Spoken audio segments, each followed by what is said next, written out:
had a 5-year-old's tea. Shush. What did you have? I had fish fingers, potato waffles, and peas. We are live. Yeah. Were the potato waffles in the shape of a face? Dinner of champions. No. I wish they had been. I didn't think about doing them in the shape of a face. Sorry, Hannah Platt, split me to be. You love you. Instead of peas, you should have had alphabeti spaghetti. I nearly had spaghetti hoops. All spaghetti hoops. You're not a fan. Which Adam was about to say his joke about spaghetti hoops. You can do it on mouthful. Spaghetti hoops is alphabeti spaghetti for pigeons. Ooh. Oh. Yep, that's quite funny. Like, I shall allow that one. That was quality. I did like that. Very good, Adam. Very good. Oh, why not coffee? Now we've gone on the stream. Can someone check the streams live? I'm having a little look. I'm not prepared because I was trying to get my lolly. Can I ask, right?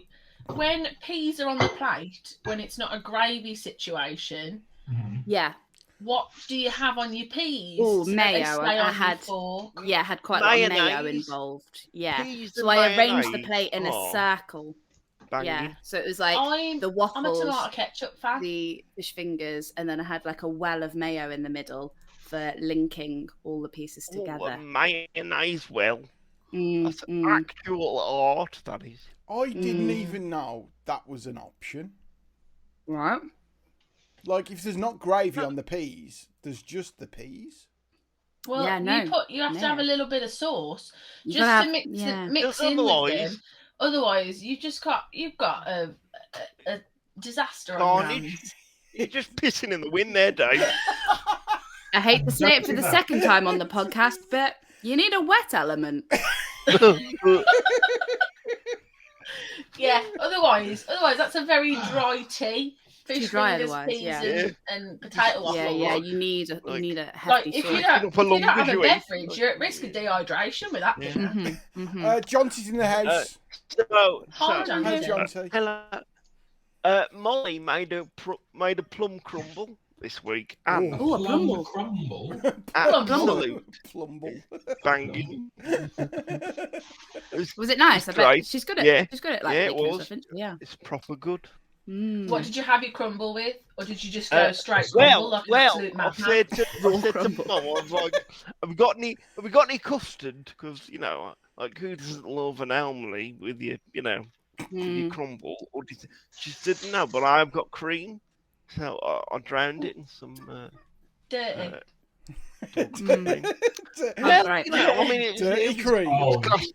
It was Glastonbury the weekend, so I thought I'll get down with it.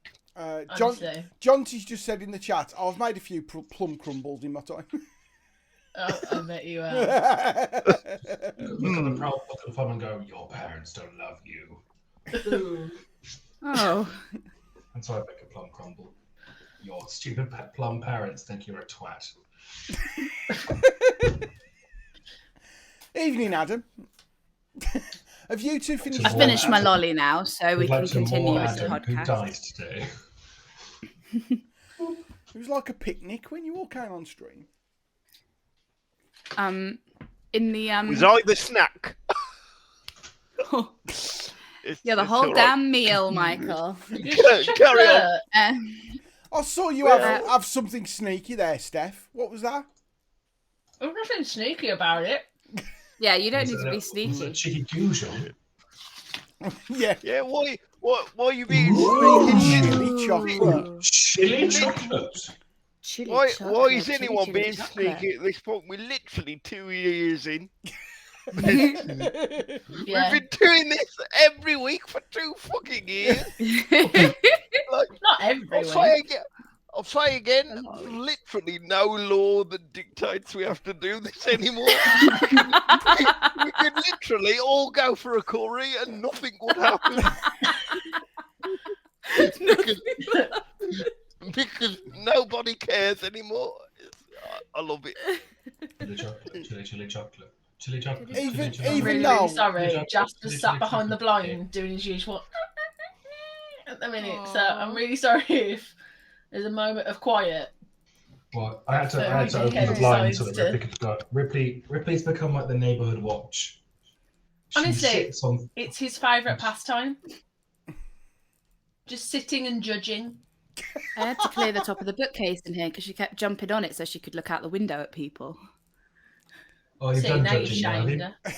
No, she's like, there's no one to judge. I'm going to go find people to judge at another window. They call me the judge. No, I'm not. I was going to make a joke about judges and juggernauts, but no. Oh.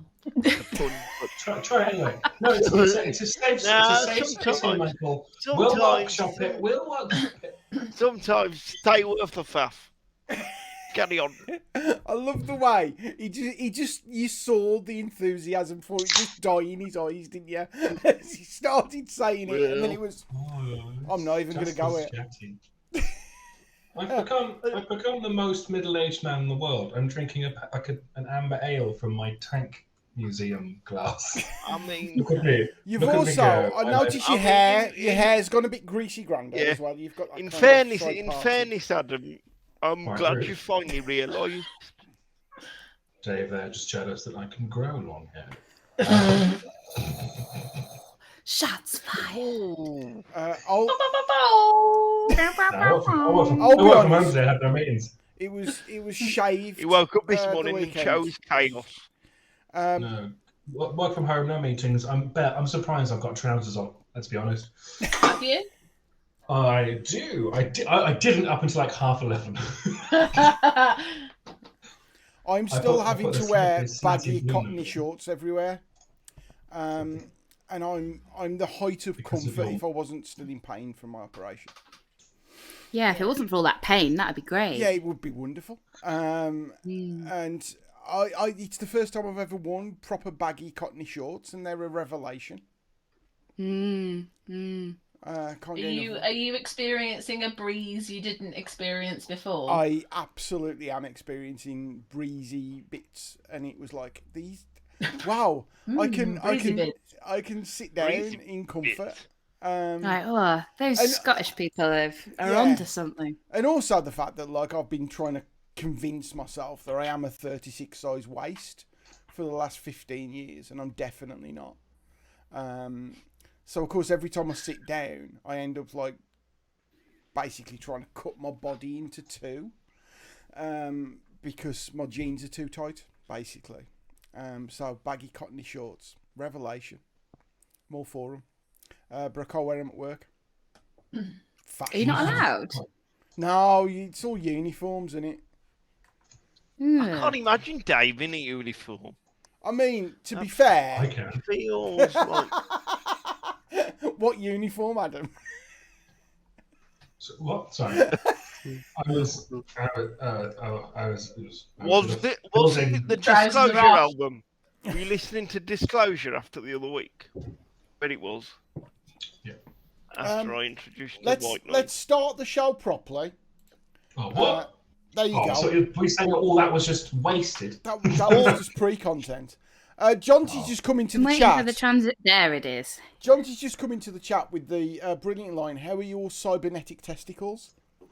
How are your cybernetic testicles? How is your Swiss Army bollock? Swiss Army bollock. I just want to know, is that question open to anyone to answer? Absolutely, yeah. Oh, sure. Okay, cool. Mine are fine. Thank you for asking. Yeah. Mine are in a jar over there. Doing well. Yeah. I grow them like sea monkeys.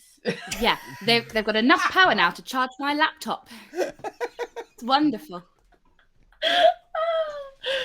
Yeah, they're there. It's all good. That sea monkeys craze was a thing, wasn't it? It still happens. It still loops around every I reckon year 4, 5, 6. In fact, Molly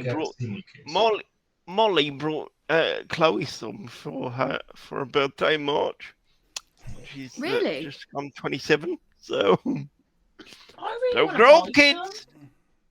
Oh, wow, I find them baffling and a bit scary. I don't find them baffling. It's just the Matrix in it.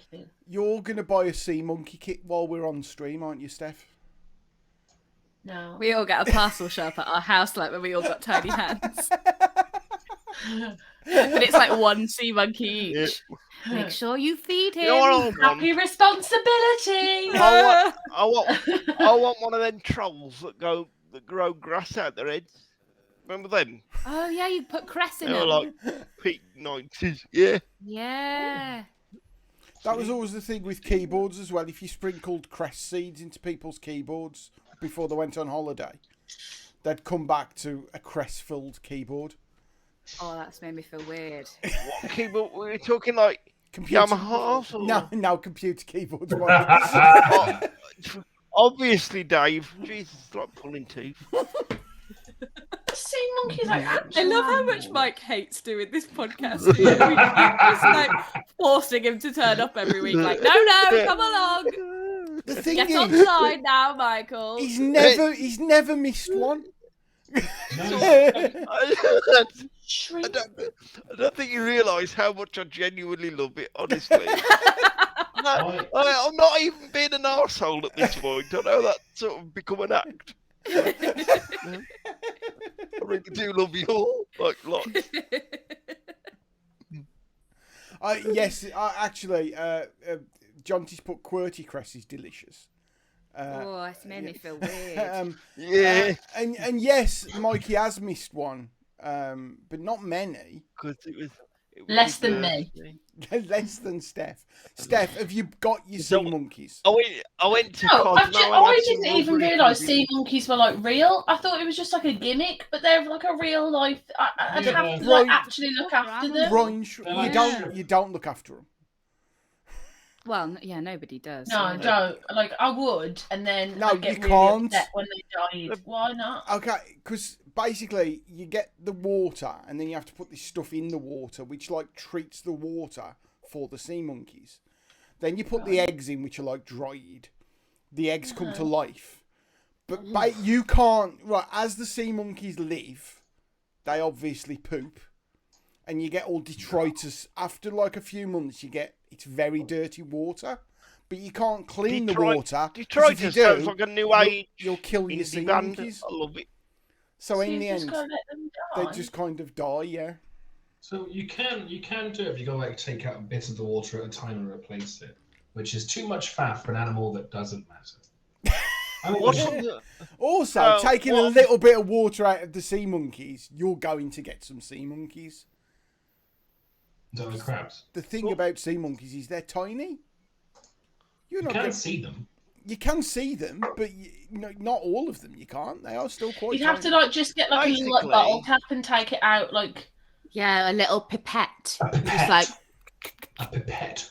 And then what I'm sensing is it's like Tamagotchi. It's like Cyber Pets without the batteries. I left my Tamagotchi outside in the rain. Yeah.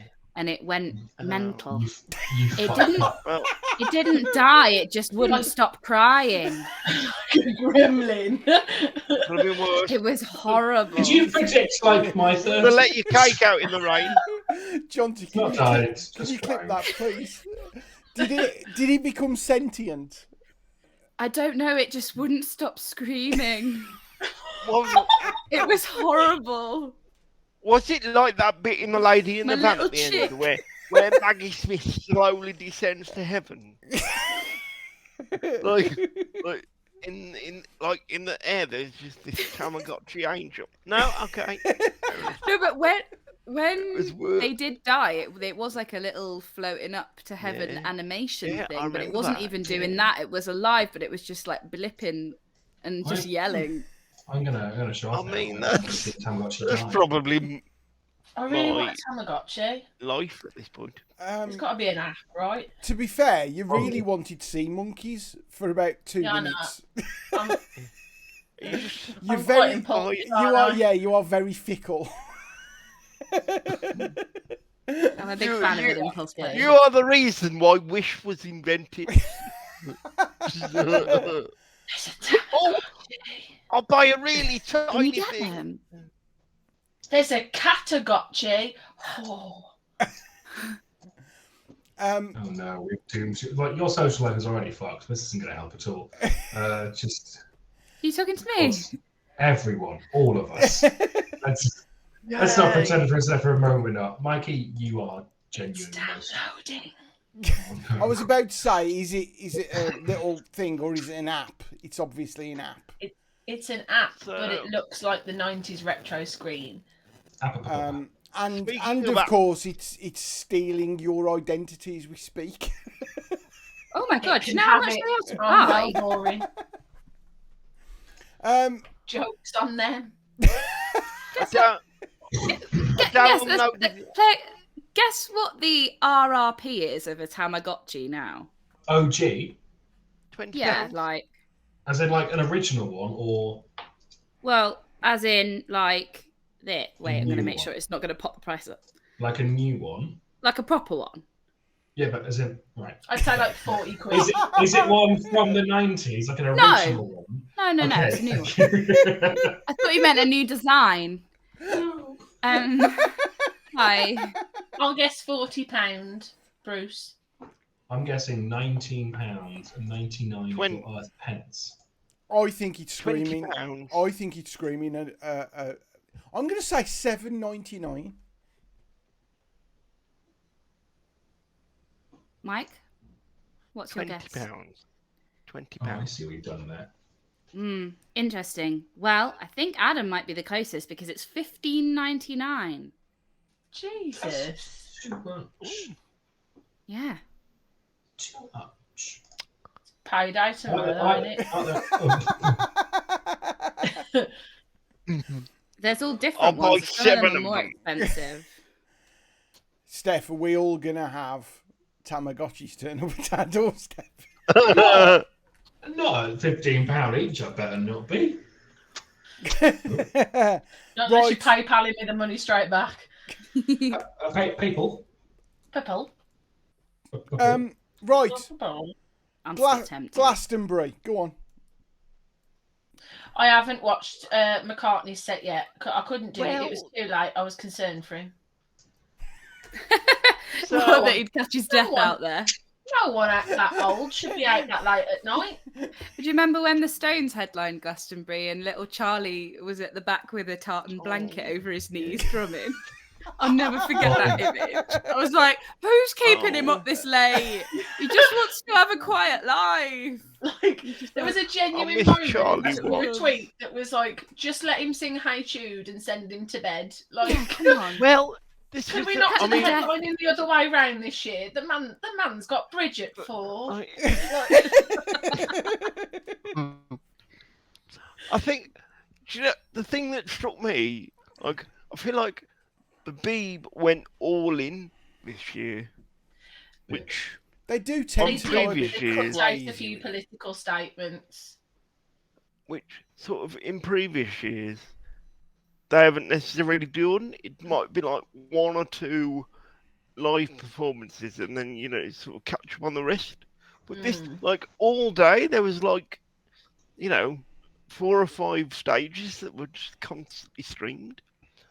And trying to get people up, I suppose. And Lord had a massive roll of sellotape behind her, which that's her rider. Who doesn't like big sellotape? She likes to wear a lot of black, but she also has a white cat, so she has to before the gig, she has to I've been there, Lord. I know how you feel. I have not watched any of Glastonbury this year. I haven't seen any yet. Billie Eilish, I will say, absolutely amazing. Yeah, but she did, yeah, killed it. And she got real mad that there was a backing track to her singing, and she told them to turn it off halfway through. And I was like, I love that. Queen. Interesting. Because a lot of because like the sound, I'm gonna go out and say it. The sound quality at Glastonbury, because it's open air, isn't as good, is it? So no, yeah, you're never gonna get people at the back able to hear as well, and there's patches of where it's going to be distorted and everything. So a lot of artists, especially in the choruses, have backing track. So and then they still sing along with everything. But yeah, she very quickly worked out that was what was going on, and she was like, "Why can I hear that? Turn it off!" So yeah, and then for the rest of it, like for about 4 or 5 songs, it was just her. It was brilliant. She was very, very good. I've heard I mean, her album is brilliant anyway, but I've heard nothing but good things about her live shows. Have you seen her entrance to the live shows? So is it like does she come out to the music that Randy Roddy Piper used to use, and she's like rips her shirt off, and she's got a shockproof vest underneath from and there's that like one bagpipes WrestleMania. playing. That's exactly how it happens. Yeah, and like drums, like she does Cactus Jack's finger guns. Yeah, that was the Japan leg of the tour, but in North Does she America, step over the top rope like the Big Show? Yes. Does she run up like the Ultimate Warrior and grab the thing and go like that? Yes. My name is Lord. I'm the Just Exalted Lord. Does she start from the back of the stage, run to the camera, go, you ain't seen me, right? Like the farmer on You ain't seen me right. That's exactly what she does. In fact, I've heard her shows, just her doing the exact same script from the Fast Show Live. I'm really glad you heard that joke through the laughing. If you hadn't. have you given yourself This hiccups week, yet, Mike? No, I haven't. This week, I'll be mostly singing Royals.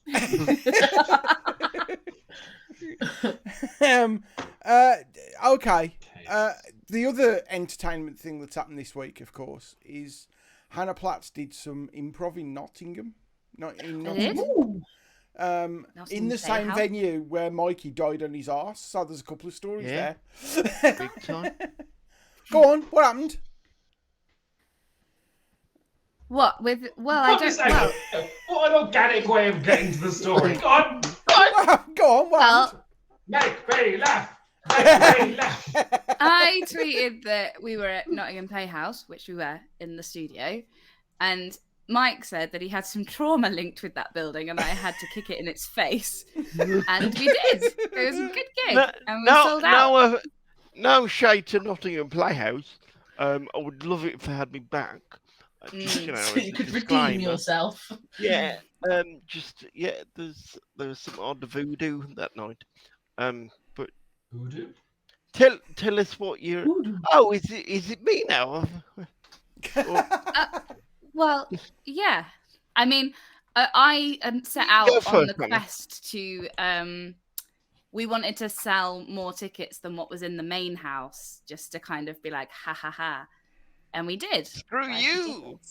And in the main house was Henry Blofeld talking about cricket. Oh, see the two corners of the smoke room coming together. The connection. Yeah. The improper cricket tragic. And if you're Adam Unwin, you're in the Venn diagram of both. The middle section of the fucking nightmare for him. It's like, which nights are you gonna go to? He doesn't know. So did you hoodoo Mikey's voodoo? I think so, yeah. It was a good gig. Good. I may have disgraced myself. But everyone laughed. So that was fine. Right. Here's the thing. In improv, right? Here's what? Did I what? I love any story where Hannah starts with, here's the thing. Here's the thing, right? In improv, sometimes you stuff just comes out of your mouth without you thinking about it, right? And that is what happened, and it's never happened to me before. Normally I'm quite like, okay, yeah, and I always warn people, when I teach improv, I always say to people, sometimes you just say things and we just apologize and move on, whatever. That's just the way that your brain works. That's fine. But secretly I've always thought, not me though, I'm built different. No, of course I'm not. I'm not built different. I'm an idiot. And so I was playing a person who ran an orphanage. Yes, Steph. And there was little orphan Jenny. Already you're on very thin ice. That's it. This and I was kind of, not the baddie, but I was not a good orphanage person. You were on the levels of Miss Hannigan. I was Miss Hannigan, exactly that, right? Yeah. So I'm like, Dave, come on, that's Jenny. a reference from Annie. It's from Annie, Dave. God. Okay. There you go. She's like looking after the orphans, and she's not like a bad person, but she does drink a lot. So, she's not a good person, right? Carol Burnett in the film, if you're wondering. So Yeah. I Carol, unfortunately may. God, I've got to tell you what it is. You're going to have to just say it, because What did you otherwise... say? Hannah, Shouldn't have started down this path. So you were there as well, Adam? Obviously, yeah. No. Oh, I heard this secondhand, and I bent double. You fell down. I giggled like a tiny schoolgirl being shown a picture of like a cute video of a puppy falling off a step. It was just on the ground. I was in pieces. I was like, I think I've ruined my reputation forever. And he was like on the floor. So you're a orphanage. I'm running the orphanage, and we find out that the little orphan Jenny is secretly very skilled at drawing and can draw like blueprints, and it was a convoluted story. And I was like, so we had to get down to the planning office, and I was like, come on then, Jenny, pick up your little polio legs. And I was like, and I could feel the words coming out of my mouth, and I tried to stop them, and everyone could see me. I didn't even mean that. I meant rickets, right? Anyway, in my defense. But it just like came out of my mouth, and then I was trying to stop the words. I was trying to put a barrier up in front of the words, but they were just coming out, and it was like I was above myself, watching myself say it. Is it like when you're sick and it comes out your fingers? No matter how hard it was exactly no matter how hard you hold onto your face, it just starts going. Yeah, that's it. I couldn't. It was coming through the fingers. There was bile coming out. Polio. And it was so, Hannah, bad. All I'll say is just expect a letter from the union. Right, exactly. And then I was like, yeah, I guess that's a thing that I just said, apparently. So let's leave. And I like picked her up and shuffled off, and then just sat on the side of the stage like this. And everyone was laughing. And then literally 4 people came up to me after the gig and went, polio legs! People I didn't even know. And I was like, please don't let that be my legacy. And they went, ah ha ha, as if I'd said that on purpose, like legacy. Like, no, I was like, no, I'm not joking. I swear I'm not making a joke about it. No, some of my best friends are disabled people. They are though. And I was like, oh, that's right. That always makes it better. That I would. Yeah, that's what you should have said. That would have really helped the situation. No, it's much worse than that. We were in the pub, and I was saying to the person I'd said it to on stage, like, "Oh my god, I'm so sorry. Like, I can't believe that." I was like, "It's awful." And someone span round and went, "Are you talking about polio legs? We're talking about polio legs." And I was like, "Why?" So that's a thing that happened. Yeah. I sent the director, Hannah's director of the show, the message. I'm going to say word for word. Yes, the person who decides if I'm ever in a gig again. I sent the message just saying, so, polio legs? And he replied, yep, that happened. So basically, it might have been my swan song. I might not ever be invited back. It's possible. Not to Playhouse, he's definitely cursed. But it was a good one. So weirdly, Mike's had a worse gig than that and not to Playhouse. Yeah. Yeah. I mean, yeah. So I'm sure I've told you this before, but about 3 years ago, maybe. So Ben Norris, a poet from Notts, also on the Archers. Just apparos of nothing, did a gig at Arena, and I was lucky enough to be asked by the dear leader of our little thing here if I would support him for, sort of 10-15 minutes before he came on, which, I gladly took the opportunity. And so after that happened, Ben Norris was like, oh, it's National Poetry Day next month. Do you want to come and to Notts and do a gig I'm organising? I was like, yeah, sure. So, like, little did I know of that the other people on this bill were basically my YouTube search history. So Vanessa Kasule was there. Oh my God, love her. The poet that did the poem about the Colson statue going down. The nicest person on the circuit, Liz Berry, was there. Black Country's very own. Bogdan Piasecki was there. Lovely beard. And there was me. I was in the sort of dressing room, the green room beforehand. I was like, what is going on? And I had enough time to do 2 poems, and so this was in the point where it was sort of, I was still riding that sort of initial wave of, I do spoken word now. This is good. I hadn't really been in the pits yet, which is ironic considering where I was performing, because a theatre has pits. Jokes are never as funny when you have to explain them. So I thought, do I need the words in front? I thought, well, the ones I'm doing, I know them. I think I'm good. So I had enough time to do 2, so I started with the online dating poem that goes down a storm because it's really angsty, and it's I sort of do the one that sort of introduces it and stuff.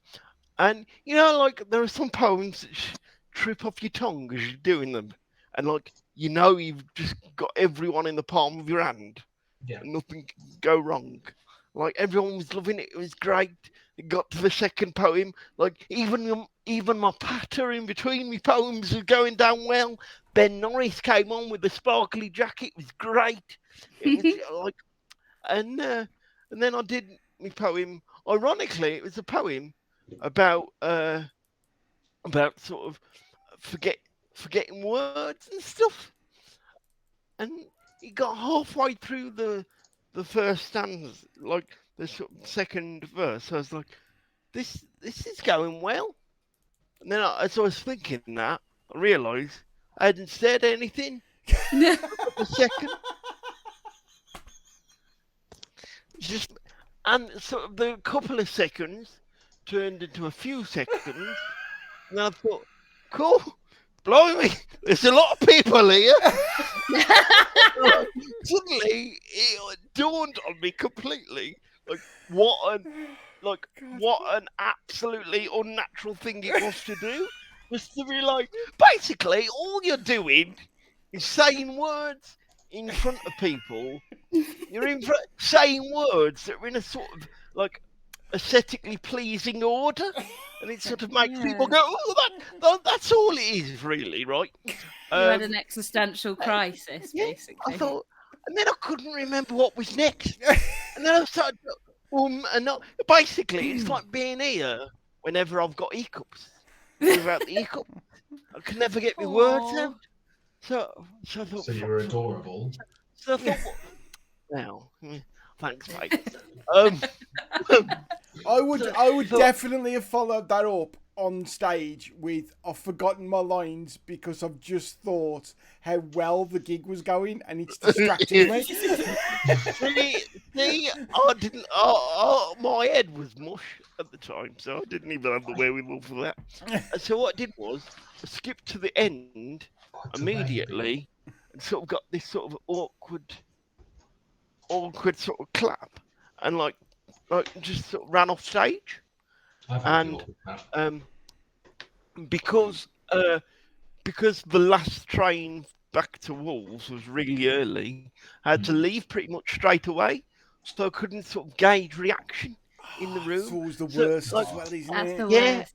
Yeah. But then the worst thing about I sort of had to leave I was some sort of as soon as the artists will leave as soon as he's done a gig, Paul McCartney will go from Birmingham straight in a car. It felt like that, but shitter because I didn't do very well, and it was Tuesday or something random.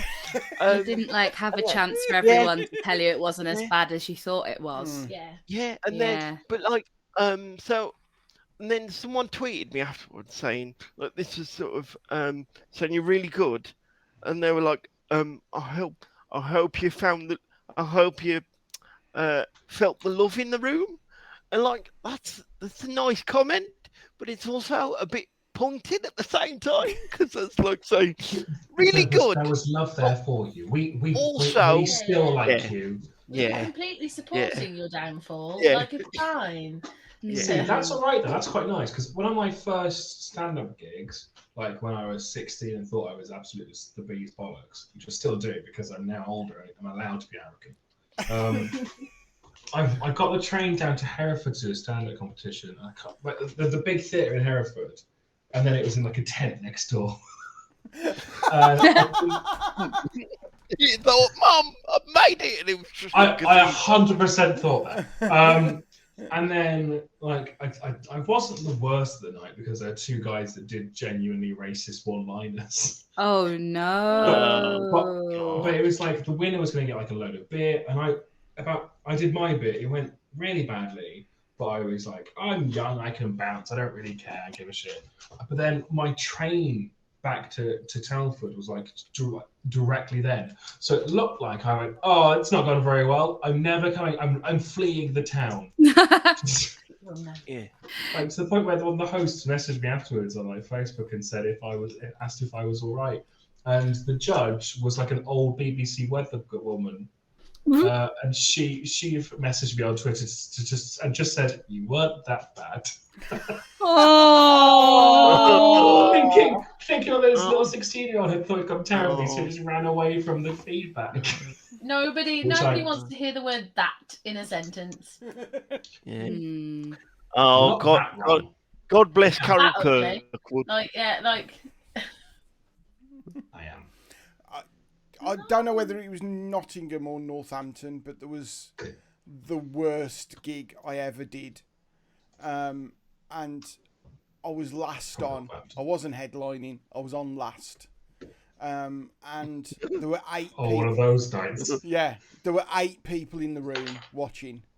And during my set, 6 of them stood up and went outside. And left. oh no! I didn't think about that in commentary. And Rob Kemp was with me actually. What a legend! Rob Kemp was half your audience. No. There was. To be 8 fair, people and Rob Kemp is a very tall man. So, like, it might have half just of Rob looked Kemp like is still quite a lot. Yeah, if you got him to like kind of spread out a bit, fill the room. Yeah. But lie down lengthways. We were driving home and we stopped off at a service station, and I very nearly bought a big tray full of bonsai trees, about 15 neck pillows, and about 30 Maeve Binchy box sets to basically punish myself for being shit. Genuinely, like, just you there, I'm like, going to put this on the credit card, and you're going to wake up tomorrow morning, Dave, and you're gonna know how shit you were. Is that how you just angrily pushing me? I deserve this. Is that how you had a bad gig? You woke up and I've bought a bonsai tree again. I bought 15 bonsai trees. It cost me £120. What we can't see from the side of the desk where Dave's camera is, opposite him, which is a wall full of Kallax units covered in bonsai trees and Maeve Binchy novels. In fact, his whole house is just watercolor, like wallpapers. I was not that bad, Adam. Rob's there trying to wrestle them off you, like, not again, Dave. No, I deserve it. I deserve it, Rob. Yeah. Rob's having to physically put himself in front of the Maeve Binchys, like. I don't think it's classed as a full breakdown unless you brought a tepid sausage roll from Newport Bagnall Greggs at 1 in the morning. Oh my god. Oh. Only then can I it be need classed Pac-Man. as a full-on existential crisis. Yeah, I think it's that. Or it's when you get in the car and drive and go, I don't know where I'm going. That's the next stage. That's... Talking of Newport Pagnell, I've got a radar key this week. I haven't had one for years. Freedom. Hold on. Oh, Why have you? Exciting. Surely you are the key demographic for the radar key. Well, I mean, I just like The radar keeping key the good demographic. I mean, if it's taken me this long to sort out my internet, I haven't had a radar key, haven't I? Let's be honest. And, you know, me universal shit. How do you get one? Is it like trying to get your disability benefits where you have to get someone from the government to come probably a round course. It's probably a course. I just have to do a sports day again, but at 31. Emma Pursehouse was telling me that you can go to the waterways people and you can get a key. Yes. Oh, for the locks. No, not for the locks. Certain locks, like the one in Wolverhampton's got it. There's like a kind of fancy shed, but in there is like toilets. I think the word showers. you're looking for, Dave, is veranda. Yes. Oh, and veranda. like there's like a hose thing to like fill up your water tank with and stuff. But there's also, you know, toilets and they're clean. There's showers. There's washing facilities. Oh, is this like the secret? Yes, truckers only section. Yes, it's that kind of thing. Because she's It's always like said utility Narnia. She always said if she ended up homeless, she'd get one because you'd have somewhere to at least wash. Mm. And yeah, it's like one of these secret things. No one knows about it, but it's like I'd want Jaffa cakes though, and with the best will in the world, radar keys don't get you Jaffa cakes. But unless someone's left them by mistake in there. But would you trust them? Depends how wrapped also, they were. Go in by new. Where's Adam gone? Why is he turned into Dragon Ball Z all of a sudden? Oh, hold on. What's the? What? This is incredible. What? Oh no! Oh no! I fucked it. I can hear him laughing. We can all hear him laughing. Adam, what is going on in your world? What? How have you done that? Should we sacrifice one of ourselves? What are your demands? The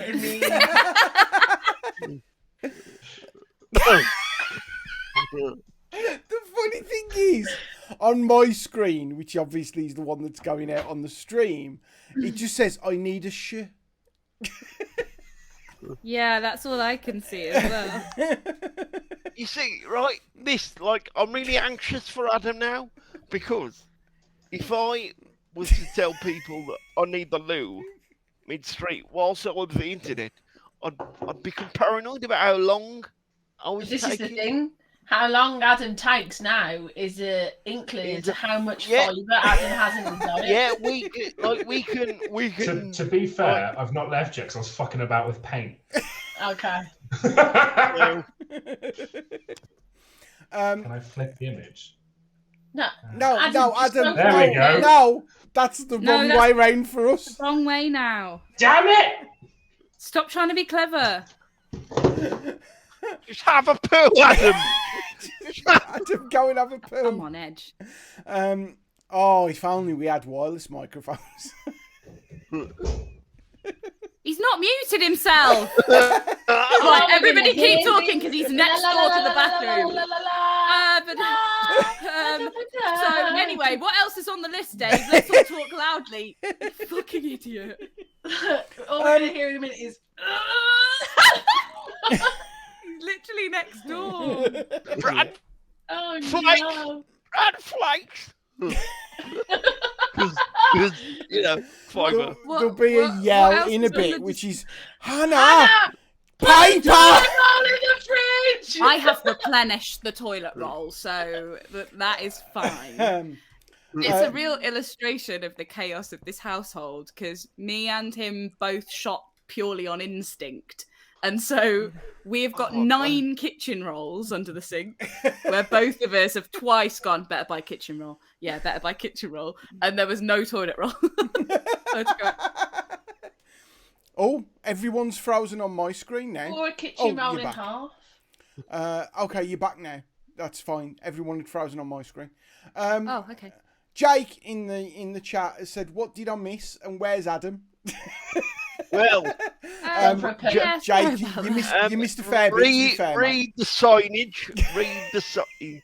He's gone for a poo. That's what's happened. Doesn't plan ahead. That's the. He doesn't, does he? No. Which I guess For is the point ever. of poos, I suppose. He has been gone. He has been gone a while. But as I've said before, me having a Mr. Magoo, that's my me time. That is. Yeah, that's some downtime. Yeah. I Do you read a couldn't book? announce it on the internet. No, I don't think I could. I don't think I could go Exactly. there, and I don't think I could make myself go. But, yeah, Too much exactly. pressure. We all Oh, do I it. heard a noise. I heard a door. Oh, it's either a door or it won't flush. One of the two. I think it was the door. That's him just going. He's still What, waiting. that was the sheer force of it hitting the water. Oh, he's back. Hannah.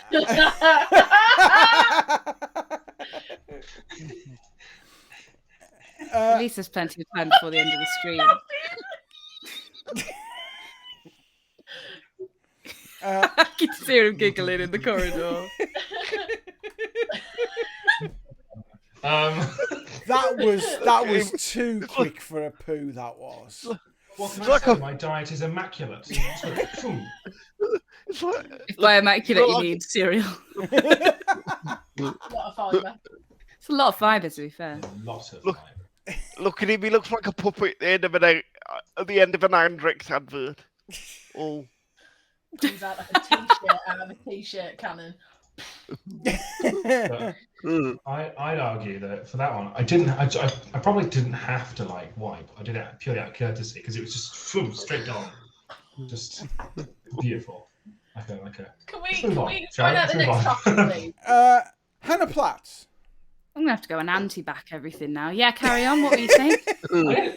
I used the bowl. I didn't try and throw it down. I don't want to talk about your shits anymore. Anymore? Week. Ironically, Hannah couldn't give less of a shit. Hey. Hannah Platts. David Pitt. I would like to bring to your attention a comment you put in the chat, which was, this week I meaningfully said the sentence to Stuart Reid, no, the toaster's not evil, he's just nihilistic. Yes, and I meant every word. I sort of don't want to explain. Was this part of an improv gig? No, so this week I was doing this week I was doing the 1448 sensory takeover. So it was like 1448, except the plays were sort of written or like put together by 3 different schools for children with disabilities or special educational needs. Yeah. So it's really cool. So like Stuart and Fran and Ed Spence, the 3 were like the facilitators. Yeah, It was really nice. It was really fun. They went off into the 3 different schools and 1 college and 2 schools, and like came up with these scripts with the kids, and then we put them together over Thursday and Friday, and we did a performance for. They brought in 2 of the schools. They came in, and we did them for them, and we also filmed it. We got like a film, little like filming setup, and filmed a couple of goes of it. so we can put together. And there's going to be a screening at the arena. Ooh. Yeah, and they're going to send them off to the school so that all the rest of the kids can watch them and stuff. Yeah. So it was 3 plays, 1 for each school, and it was 2 actors per play. So it was me and another person, and our play had 9 characters in it, which was fun. And how long was the play? It was supposed to be 10 minutes, but it was a little bit longer. I think we got it down to about 11 or 12 minutes in the end, eventually.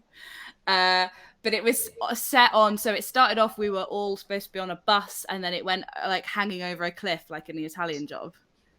Nice. So it was like the 9 characters all on one bus. And because of how the dialogue was written as like different questions all jumping out from all the different characters, we realized that we couldn't just divide the characters up between us. We both had to play all of them. So we had them in different seats of the bus, and we had different props or hats or costume for each one, and just ran between them, shouting the lines out. And it was the hardest 1448 play I've ever done. I don't know how we did it, because we'd never run all the way through it before we actually did it for the cameras. We'd like been doing it and then having to stop and go, oh God, where do I go next? Am I the dog now? Or am I the like, so, because it wasn't just people, it wasn't like normal people on the bus. It was like a mermaid who we decided everything she said, she sang to the tune of part of that world. So I was like, can you pass me a paper, please? But like everything she said was just like, there was a small frightened child. That part. I loved it.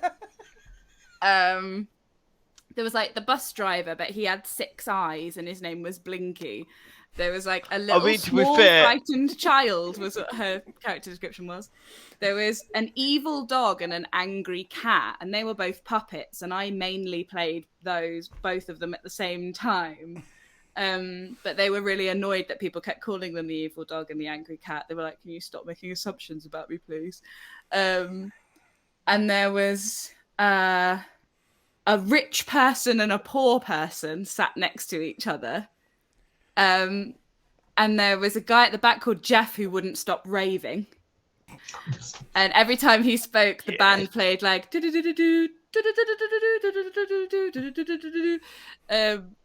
and there was this toaster.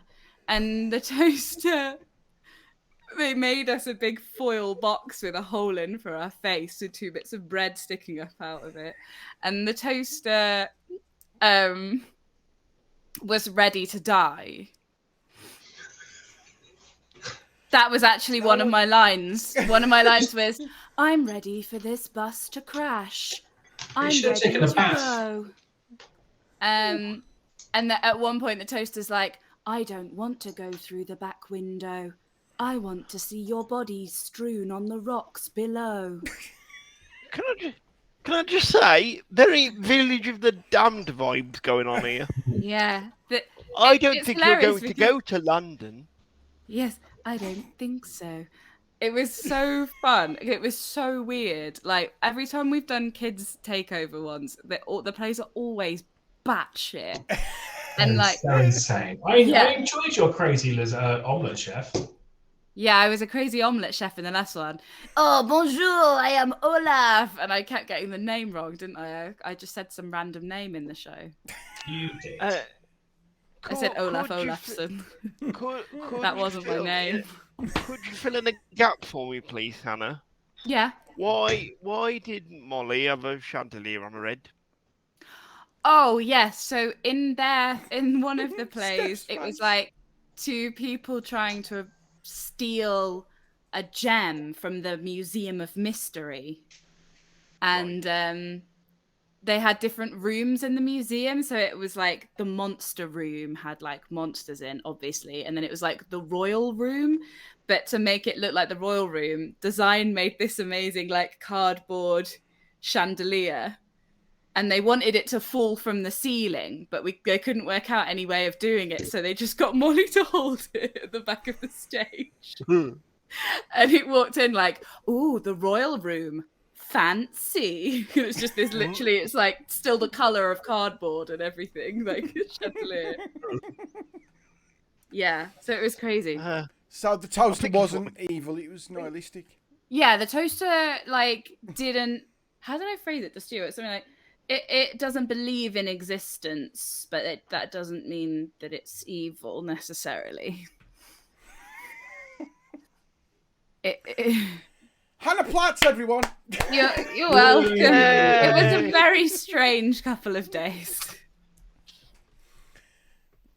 But the kids seemed to enjoy it. But it was funny because we had like training with a couple of different practitioners that was really fun and really useful.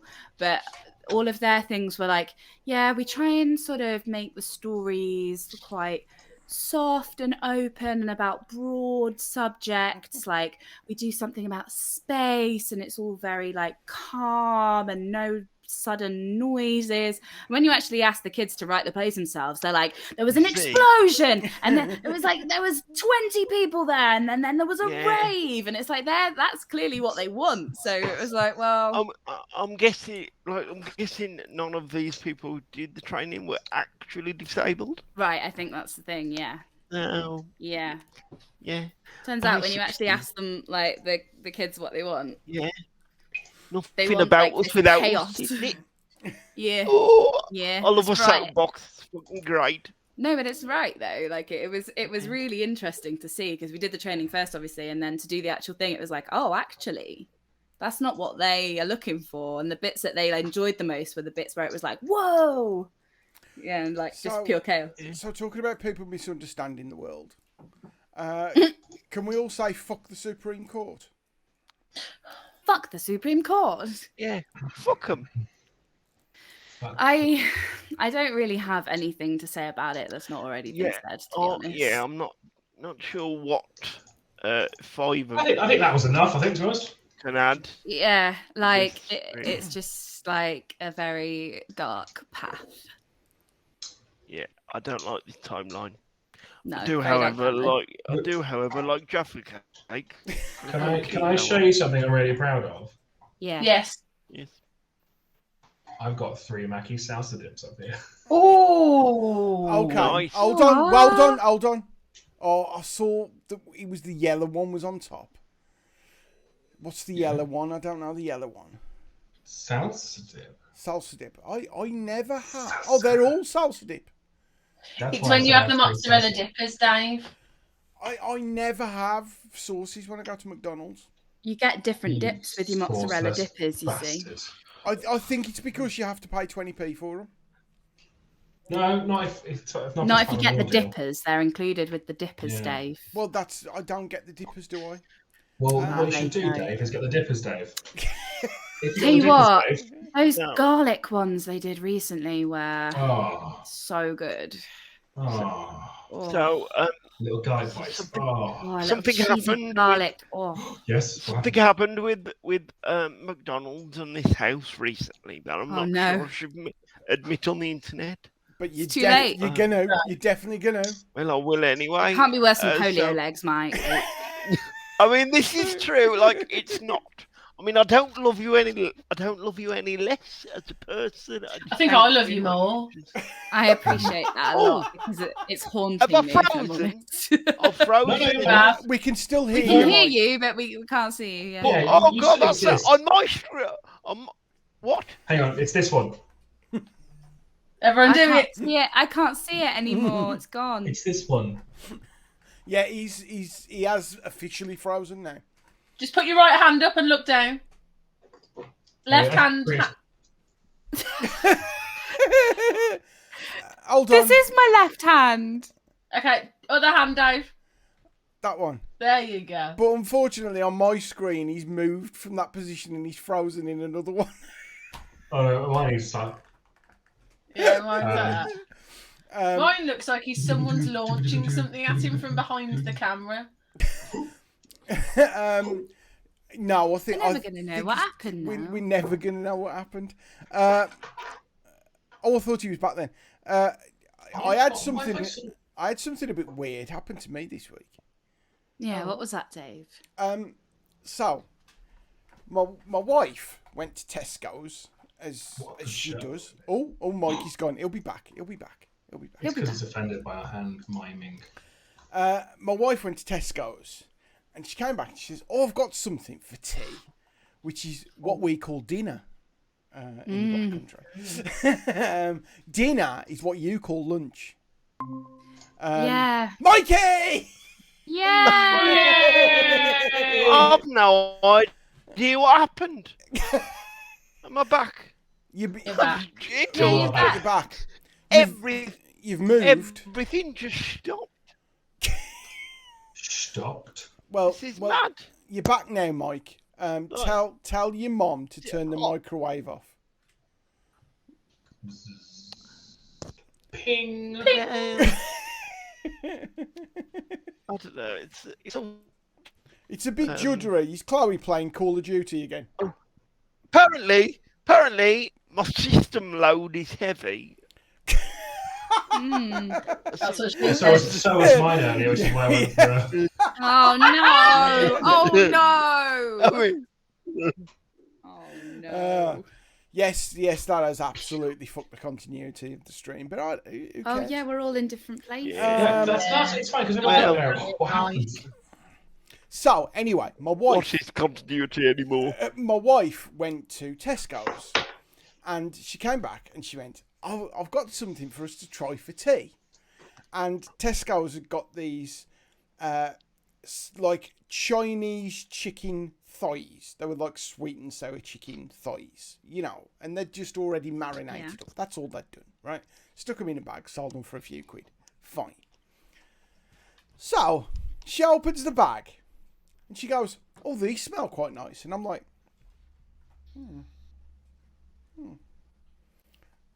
you got that smell. It's not awful, but it's just like. I think raw chicken smells weird anyway. Oh, you couldn't smell the chicken. You could just smell like. It was the marinade. Sweet and sour thing that they'd put on it. So, pop them in the oven, and they're cooking and sitting downstairs and watching a bit of YouTubes with the fun. And I'm just sitting there going, I'm just feeling more and more nauseous. Oh no. Oh no. No, I didn't throw up. But it dawned on me all of a sudden, it was the smell of these fucking chicken thighs cooking, right? And I'm like, I can't do this. I've got to go upstairs. I can't sit here and I'm not going to be able to eat them. I'm sorry, I can't. I went upstairs, but of course, it's summer, so all the windows are open. Our bedroom's above like the living room and the kitchen. So I'm sitting in the bed going, I can still smell it. Fee then says, are you okay? And I'm like, no. I think it's a chicken Fee. Right? It's talking to me. Honestly, I said to Fee, I went, it feels like it's rewritten my DNA because I can't escape it. So I come into my room and I could still smell it. Chicken inception. I'm feeling really sick. I have to say to Fee, I can't have anything to eat. Then I'm getting into a position where I'm absolutely starving hungry. But the moment I think about having any food, I want to throw up. Right? The smell at this point, Fee's like, I can't smell it anymore. And I'm like, I can still smell it. And it's really starting to wind me up. And Fee Could you said... actually still smell it, or had you convinced yourself you could still smell it? Fee said, because Fee knows a lot more about mental health than I do, and she said it's actually an Asperger's thing. That sometimes a smell... We just say autistic now because Asperger was a Nazi. Okay, it's an autistic thing. Just say, it is, yeah, and it's like a sensory thing, yeah. That a smell can just trigger you and you're gone. And then she said, also some smells, they can bind to the scent receptors in your nose. So even though they're gone, you still smell them. Oh no! So basically, it's your nose hairs holding you to ransom, going, "Smell me, you bastard! Smell me, you bastard!"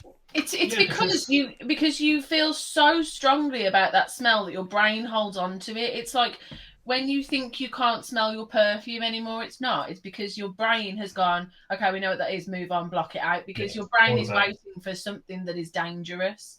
It's like something that we haven't evolved from. So like that smell for you was so awful because you were convinced you're now going to be sick, that your brain goes, we need to hold on to this because this is dangerous. This is where so danger it's your brain is going, ha ha, screw you. Autism. There you go. Yeah. It's very interesting how she put some. But it's not pleasant. She put some incense sticks on downstairs, right? And they actually wafted up, and I could smell the incense sticks. And then I messaged Fee on WhatsApp to say the smell's back, and she's like, I've just moved the incense stick. So she moved the incense stick from the living room to the kitchen. That is that I'm assuming now it's poltergeist. Could be. Just carrying scent up and just The next day, I slept. I stayed in the bedroom. I didn't even come downstairs. The next day, I come downstairs. I could still smell it. We ended up having to cut up some oranges and boil the oranges to take the scent out the air. And I just said to Faye, I said, please, don't buy them again. And she went, no, I won't. Fuck knows what was in them. Interesting. Fuck knows what triggered me.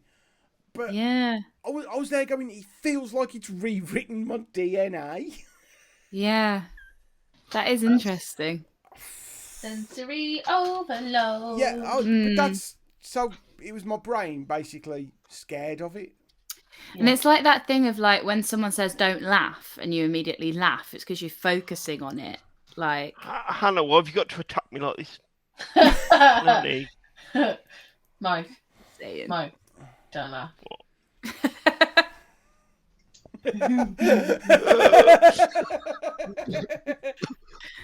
I hate you all. It's not even funny. No, you don't.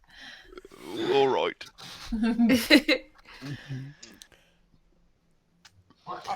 I never got to the end of the McDonald's thing, did I? No, you didn't.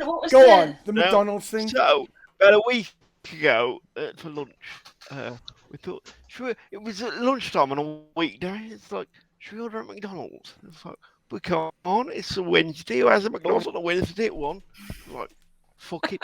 Let's have you McDonald's. do, Mike. You do. I am interested to know what day is an acceptable McDonald's day. Yeah, any day. I don't know, but sort of, is it a weekend food, or is it? This is the construct that we have invented as a society. I might go get a tiramisu McFlurry after this. Why not? Are you fucking kidding? A tiramisu McFlurry? It's not as it's like the biscuit pieces are hard. No, then.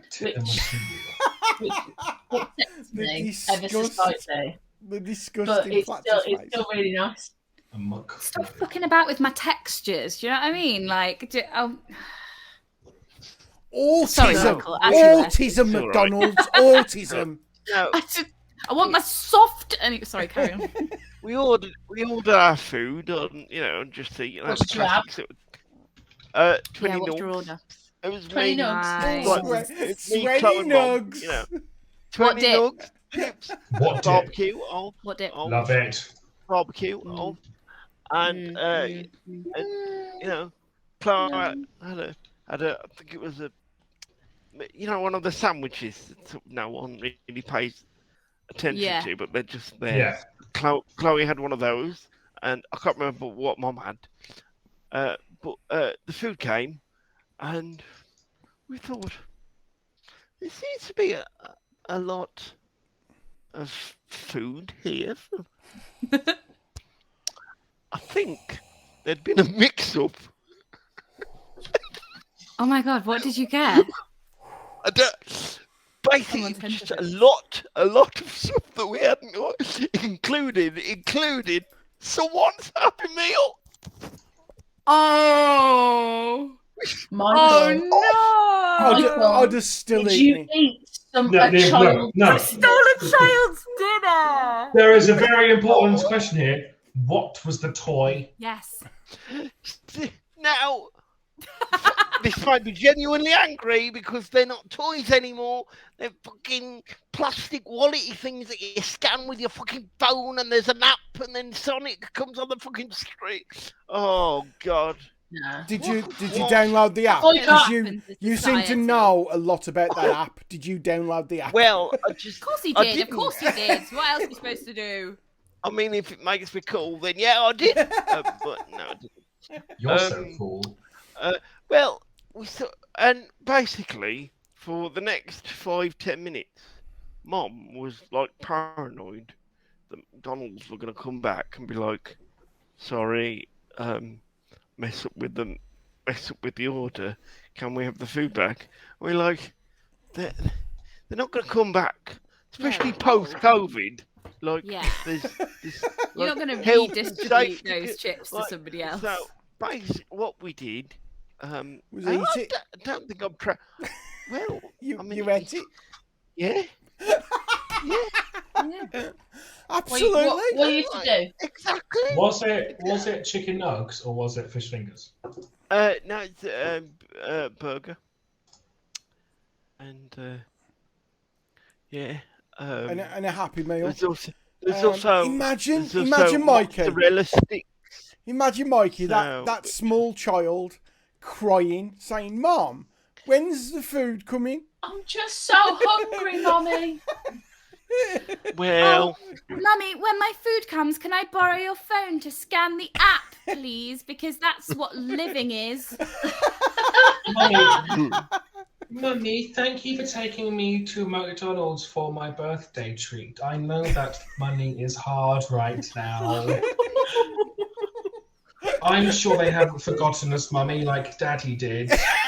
I mean, to be fair, it's okay, Mummy. I'm used to disappointment. If I have a Happy Meal, Mummy, maybe I will be happy.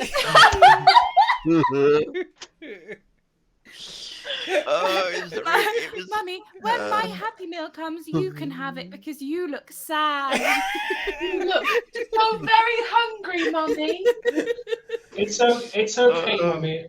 Before we have it, I'll try to remember my favourite moment of Grandma. Mummy. I was so young, Mummy. Mummy, do you think this Happy Meal will cure my polio legs? Polio legs.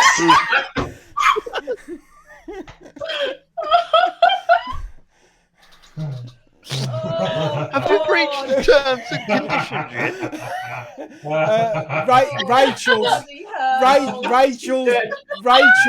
Rachel is in the chat and she's just gone, "Oh, what have I walked into?" There is literally no way to describe it, Rachel. Oh. Well done, Mike. Especially if you go over it, you find out it's just a young child talking to them, like talking just through like an A5 photo. That's okay, Mummy. I remember you. Just had a free Happy Meal, lads. What's that?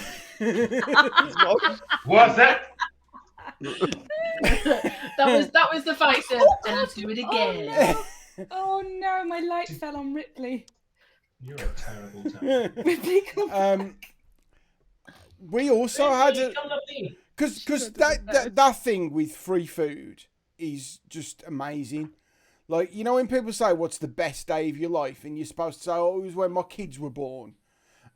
No, it was when 2 Twixes fell at the vending machine at the same time. That's just It's when you order normal fries and then a singular curly fry appears on your plate. Oh. And it's never a crusty curly fry. It's always a fat one. Juicy. Oh. But I had someone who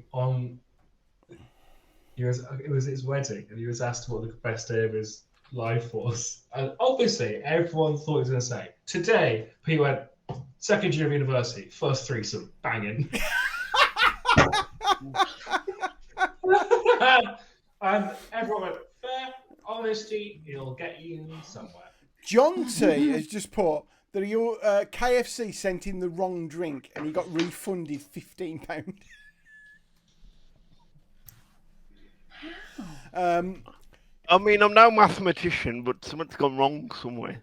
Okay, let me just kind of try and work out what I can say legally.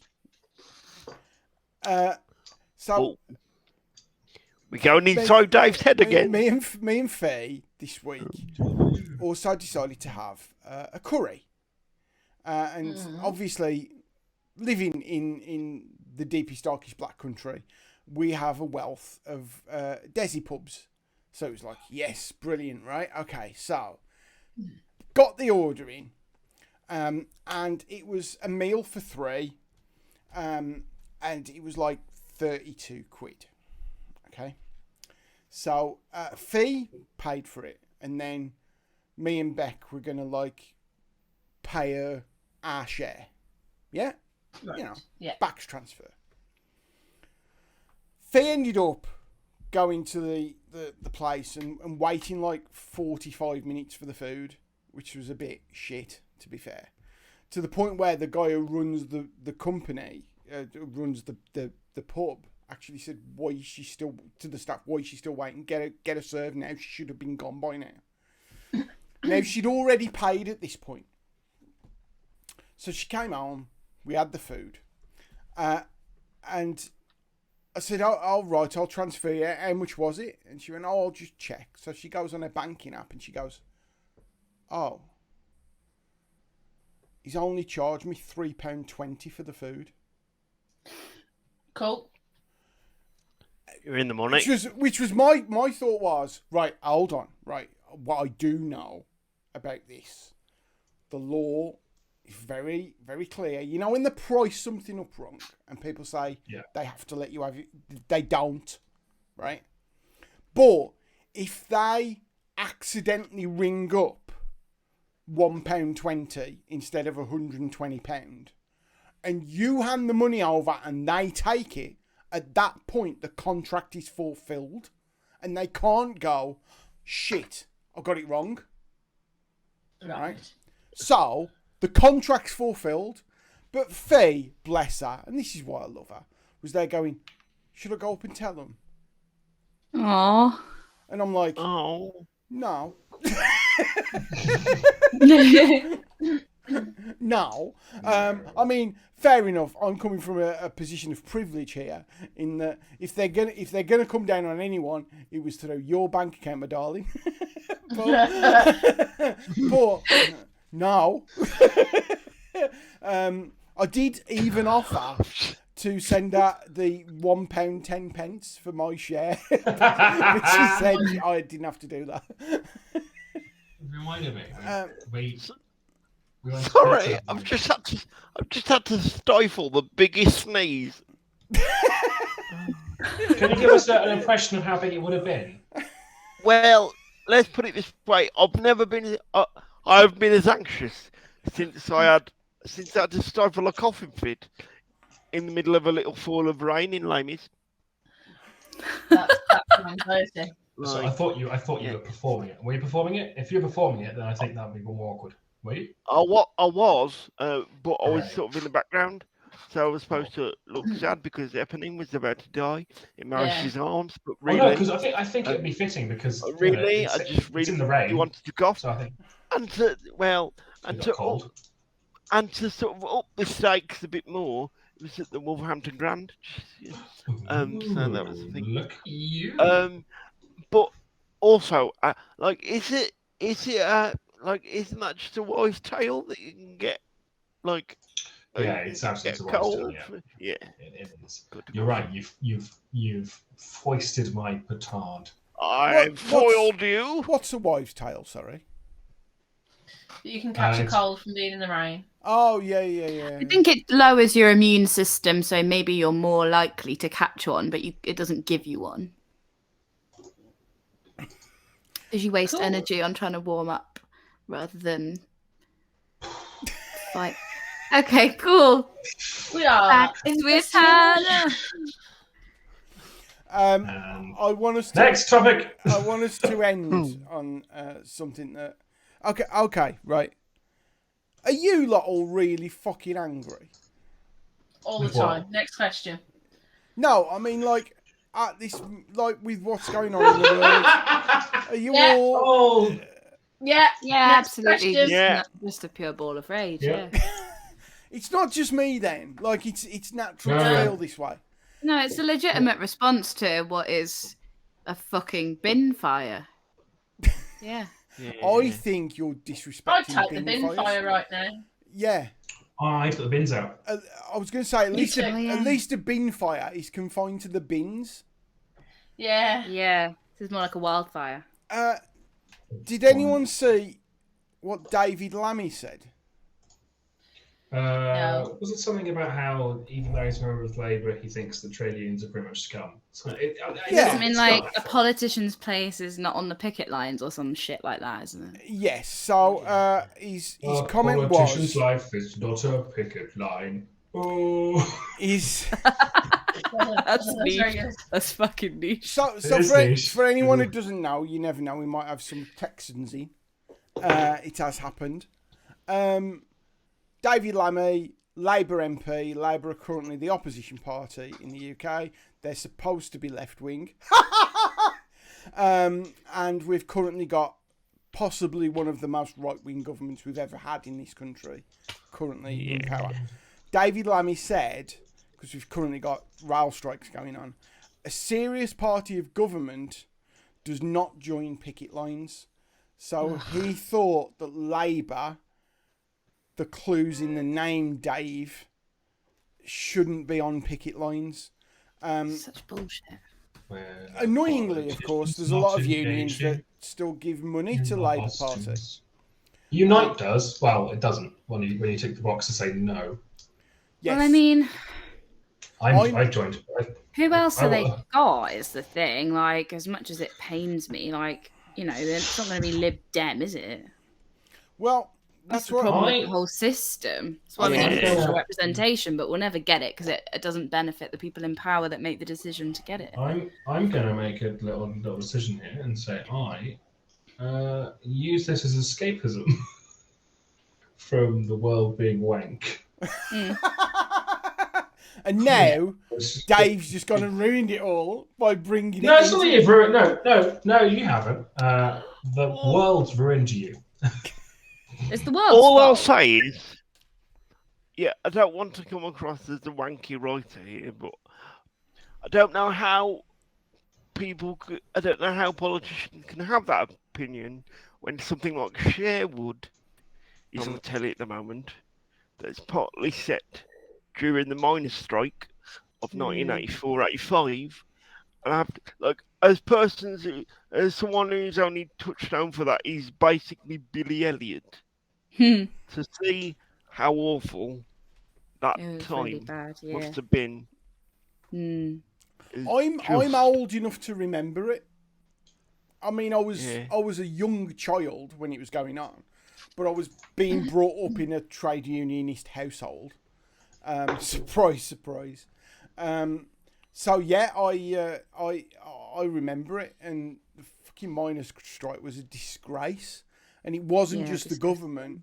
Like, if I saw Arthur Scargill tomorrow, I would punch him squarely on the jaw, because he sold those miners down the fucking river. Do you remember Change UK? Yeah. Oh yeah. They all went for a Nando's that one time. Do you remember? That political party, it took him like an hour before a member was accused of racism. Yeah. Yeah. Oh, it's the Tinge woman. It's the Tinge. That was Change UK. Yeah. That was Change UK. Is that the Chukaramuna? Is that the one that Chukaramuna? Yeah. Yes, Chukaramuna. Yeah. Like the the like 7 Labour MPs and like a couple of Tories went off and formed a party and all lost their seats. And Anna Soubry, wasn't it? Yeah. Yeah.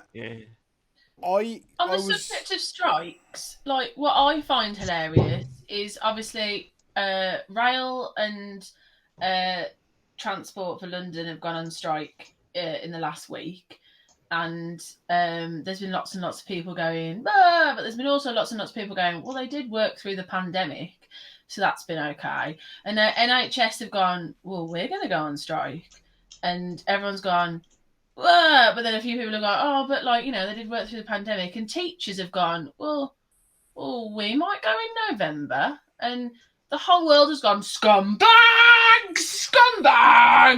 Yeah, that's because they have to spend time with their terrible kids. Yeah, that's all it is. Like, I genuinely, the last strike I remember, there was a woman on the news going, well, why can't they strike on a Saturday?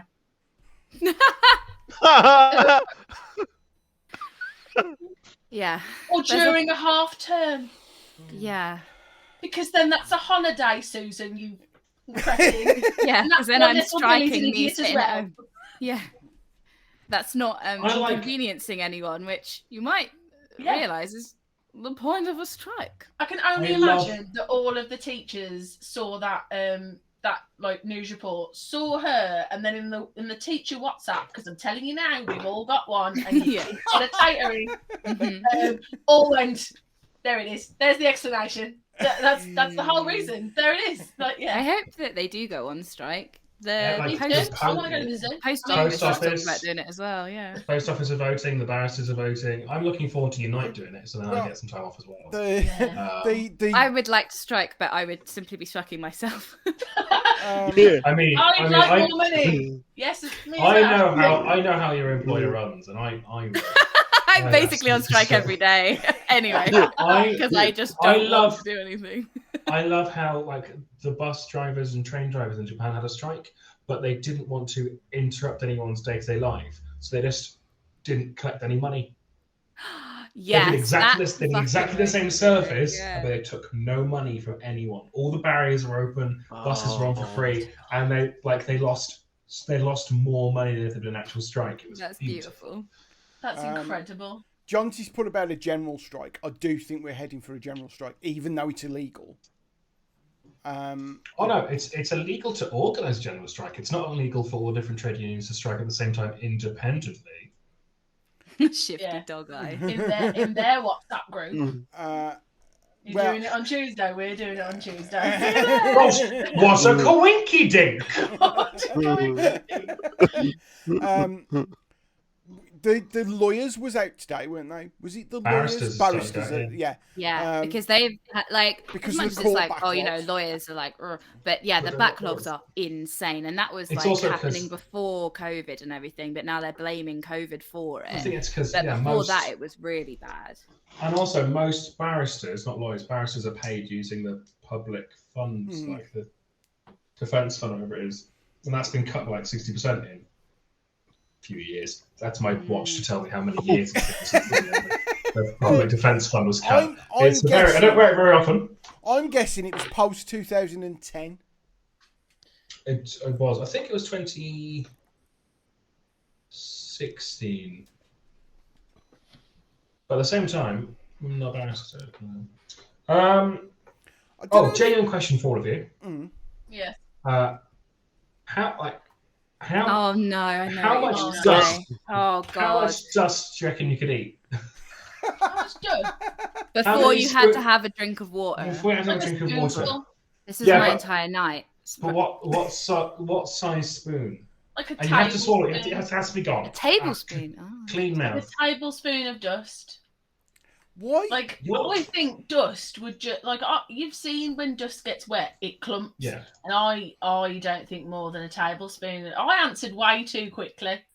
No, but I think you're right though. Have you eaten a tablespoonful of dust, Steph? That's what we need. Well, like I've eaten a Jacob's cracker, and that's pretty much the same. My first question was like, what kind of dust are we talking about? Is it human skin, or is it synthetically created dust that I know isn't made of human skin? Because I think that would affect my answer. Well, human skin is notoriously salty, so that's going to dry you out even quicker. I reckon you've got one spoonful, and however big that spoon is, then your mouth is going to be way too dry to have any more.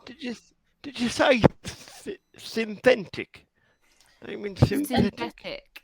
She did say I have got hay fever, so it could be. Yeah, it could be that. It's eating all that fucking dust. Sorry. Well. What's it dust? If it was Rachel's put what's it dust. That's what I said. If it was what's it dust, I could eat a skip full of that. Dry roasted peanut dust. I'm on board. Yeah. See, I think you say that, but I'm thinking that you'd go for it. It would coat your mouth. Then you're trying to breathe. It would go in your lungs, your throat, you'd cough. It would be in your nose. I think. Well, not really, Adam, because all of us have eaten before, so we know not to breathe while you're eating. Yeah, but you've never eaten just a mouthful of dust before, I hope. You know what? The cost of living's going up. I do what I do. Everything in your house is really fine dusted. Yeah. They grow up in the Industrial Revolution, did you? Yeah. We've been breathing in coal dust for years. We ate dust for breakfast. Yeah, we've evolved. If we were lucky, we got dust for breakfast. Yeah. We dreamed of coal dust. You had coal dust for breakfast, then you had a drink out the cut on the way to school. You see, we got up 4 hours before we went to bed. John T has revealed a bit about himself here. What? Not on the internet, John T. What are we talking about this? Again? And he's actually followed it up with not to be a massive Tory because he knows where I'm going to go with this. He has mentioned the starch and icing sugar of Turkish Delight. See, that's more now you mentioned Turkish Delight. Yeah. I'm going to have to turn off. No, perverts. Grow up. Yeah, I grew into Turkish Delight. Can I just say, Turkish. I was. It's sensational. I was an adult with children before I discovered that Turkish Delight was supposed to come with starch and icing sugar, because to me, Turkish Delight was wrapped in chocolate. Oh no, fries is terrible. It's awful. It's fucking foul. It's amazing. It's not real. It's awful. Because I've been to Turkey. Can I just say, I've never seen Adam this passionate about anything. What? Do you know what they call Turkish You can't come for Turkey, or this will be your whole evening. They call it delight. Just delight. Also, in Turkey, the bird I'm still recovering from. It's called Steph telling me to grow up. Hindi. I'll say it again. Grow up. So in Turkey, the birds turkey are called Indias, which makes me I enjoy that fact. Oh, that's nice. Because why would they wouldn't call it turkey? They call it something else. Otherwise, it'd be like so confused. Give me the turkey. The whole country. Confusion. What was I talking about? Oh yeah, Turkish Delight's great. End of. I like Turkish. Turkish Delight always reminds me of Narnia. Yeah. Because you had it in a cupboard. Yes. Yeah. That would be a wardrobe, Adam. Fuck off! The Lion, the Witch, and the Cupboard. I'm reading The Lion, the Witch, and the Wardrobe at the minute. I've decided to start. I've started them all again, and I'm having a wonderful time. Yeah. Are you?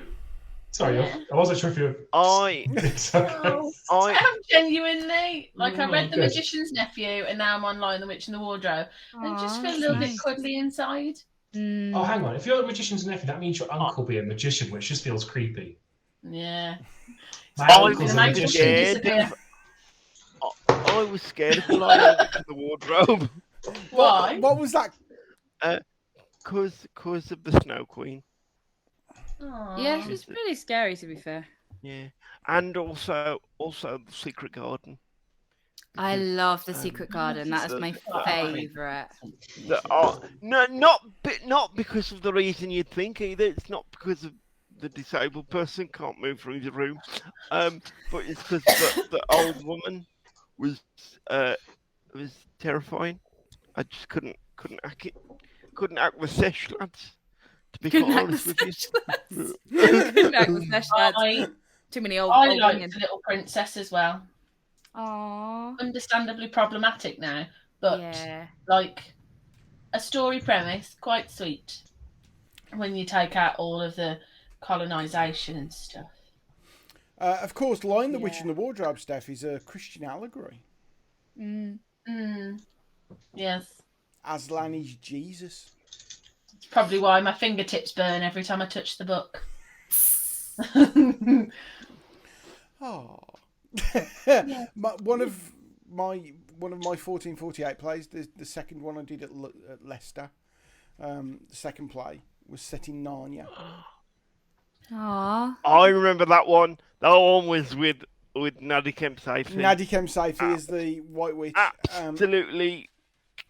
Absolutely performing the shit out of it. And she was born to play that role. And Lily Portman was a carpenter who had been repairing the wardrobe and fallen into Narnia. Oh, that's sweet. And Lily Portman, being Lily Portman, just went, I think she's Welsh. Seems legit. So her first line in the play was, I mean fucking Narnia! But in a Welsh accent. And the whole premise of that was that the White Witch had been misrepresented in the novels and was actually the good person in the stories. Ooh. Because she wanted it to always be Christmas Eve. Aww. Because Christmas Eve's the best time, isn't it? Because Christmas Eve, it is the best. You've done all the shopping.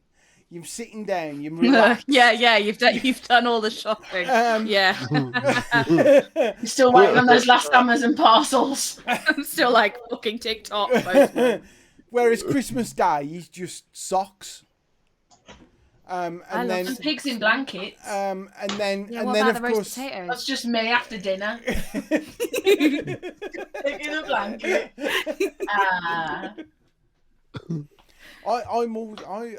I'm getting ever so cynical about things like Christmas now. I've gone back round to liking Christmas now, but just for the dinner, not really for any other part of it. It's like, I've got my gravy and my potatoes. And I like Christmas because it is. Oh. I can just hear him going, oh no. No. Oh no! Oh no! It's like the internet went, no one cares. Sorry, Adam, the internet's spoken. I don't want to know why you like Christmas. The internet has spoken, and I can't be too angry with it. I have nothing much to add. Oh. Go on, Adam. Tell us why you like Christmas. It's cozy.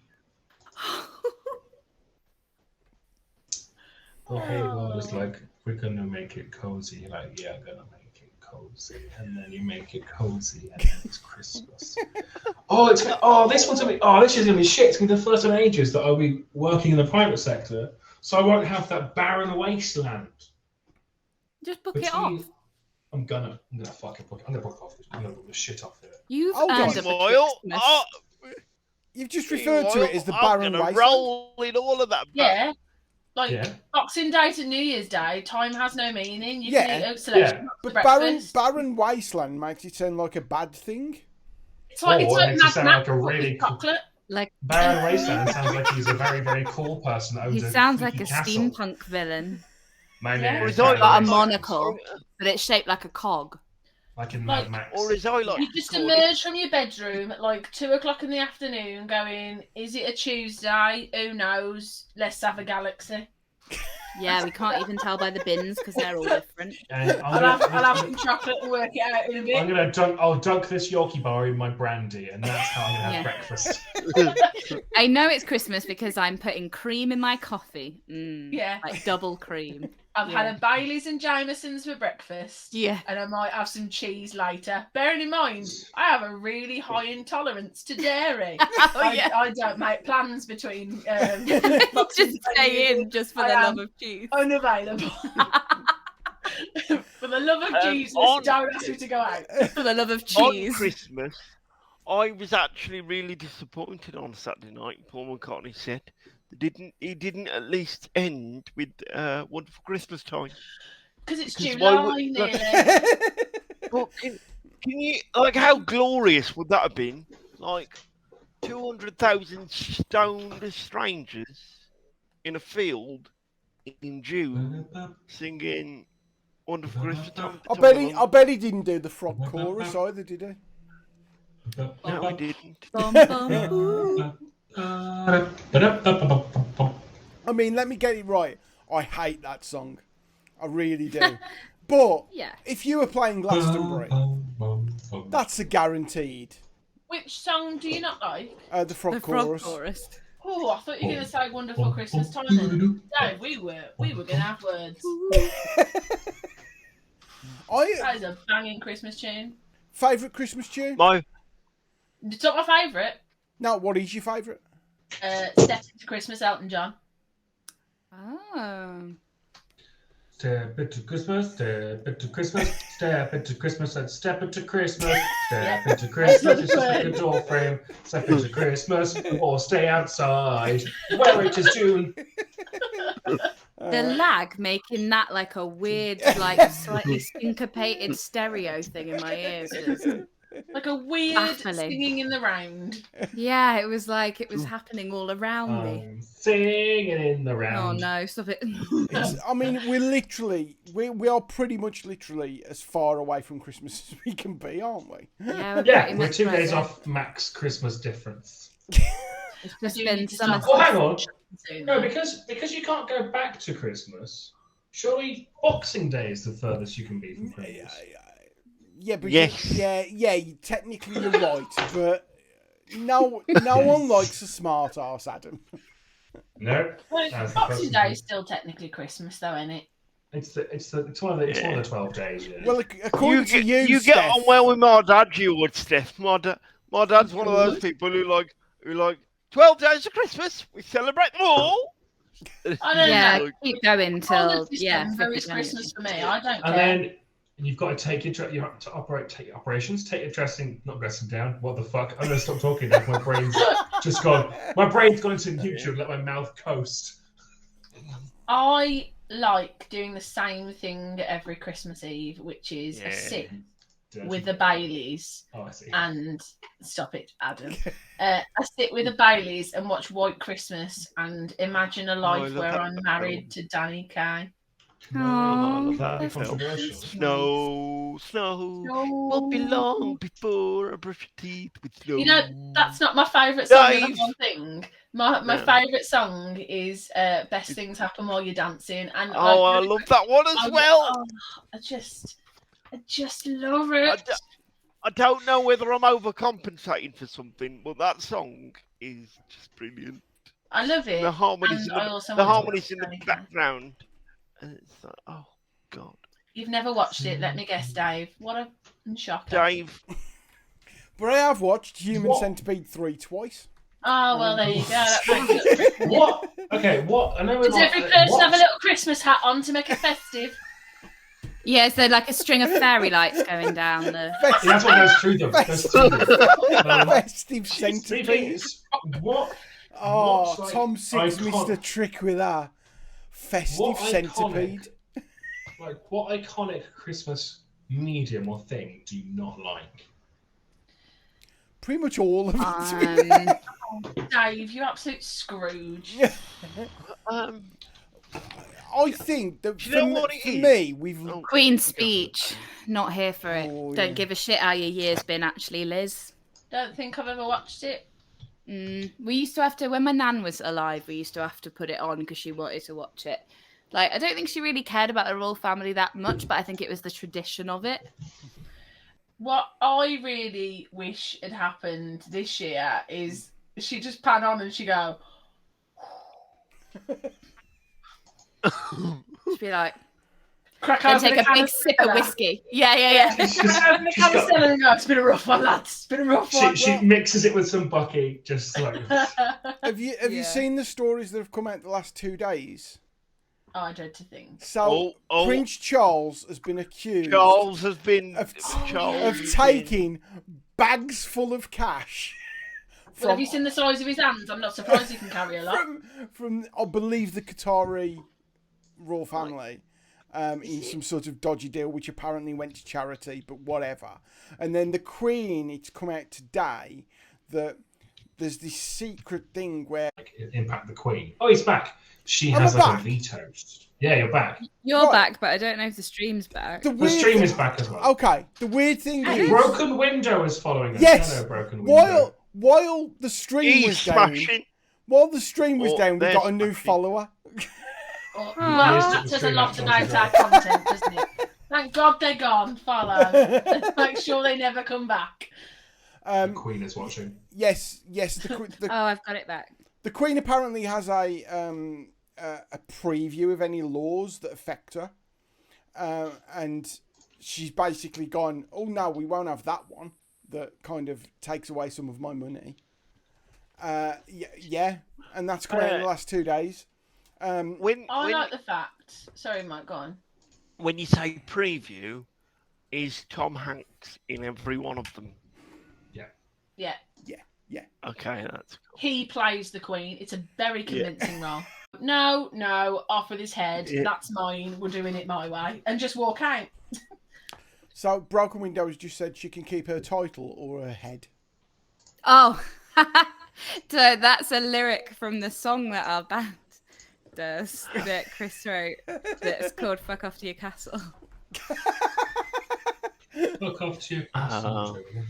Yeah, I think we mentioned it on stream before. Can we get a gig one week, please? Yeah, we'll have to try and record. I don't know if we recorded that one. I can't remember. I would like that very much. How far away are we? Not just, I mean, we mentioned it earlier, a general strike. But how far away are we from revolution? From actual... I reckon by Christmas there'll be one. So, it's a summer discontent. I reckon it'll be, because they reckon October's when the energy prices are going to fuck up again. So I think that'll be like a thing. Yeah. That's like... It's really sad that we can actually predict it by the month. Yeah. This is going to be really ridiculous to say, but do you remember when politics was shrouded in mystery? whereas now it's just so fucking predictable. You could it's like... I saw something this week, and I'm not sure how I feel about it. So, you know my theory on the world, which is no one knows what the fuck they're doing, and they're just trying to get through the day without something exploding in their face. And when you think of the world being run by a whole group of people who've got no fucking idea what they're doing, it suddenly makes sense. Right? But there was something that I heard this week which made me go, that might be true, but that would also mean that someone somewhere has got a degree of common sense. Right. Remember when... Is it us? Remember when... we the common sense people? Remember when Boris Johnson... Highly doubtful. Remember when Boris Johnson was interviewed, and the interview said, "What's your hobby?" And there was a bit of a strange pause, and he went, "I paint buzzies." Yeah. I make models and paint buzzies. You get little fruit boxes. And what I read is this theory. The reason he said that was because if you Google Boris Johnson buzz, you no longer get 350 million a week to the NHS. You now get the clip of him being bumbly and, I paint buzzies and isn't that cute? But I can't believe that he's that competent. No, he definitely is. He's got an advisor that is, Yeah, I'm wondering if he had Cummings at the time, remember? A Linton Crosby thing. Once you know that, once you come to the realisation that Boris Johnson is a character and is not a real person, every single one of his behaviours makes sense. We are watching a sitcom of reality. That's all it is. And like everything that Boris Johnson does is a calculated decision that is orchestrated by a team of people who are designed to make that man functioning. So you know his hair. Calculated decision. Yes. So he messes his hair up deliberately. Yes. We know that. There may be people watching who don't know that. But yes, Boris Johnson deliberately messes up his hair. Because it makes him look like the bumbling idiot. So every time he makes a mistake, we expect it. Now, it's why he insists on being called Boris and not the Prime Minister. Not Alexander de Pfeffel. Yeah. But here's the thing, right? Notice when his hair is neat. Because it does happen. When he Very went... rarely. Yeah. When he went to meet... this week in the press conference, it was really neat and he'd had it cut. Yes. When he went to meet the Saudis, it was really neat. Because the Saudis wouldn't deal with any of that shit. But that then twists it on its head. That, hold on. When he came out in those press conferences to announce thousands of people had died as a result of COVID, he'd messed his hair up before he come out. That's fucking evil. Because it's his UK image. That's fucking evil. Yeah, but it's his UK image. It's like all the companies that change their logo to Pride ones during June that don't change it in other countries. It's also it's not evil. It's a calculated decision, and also people with messy hair in important jobs look stressed.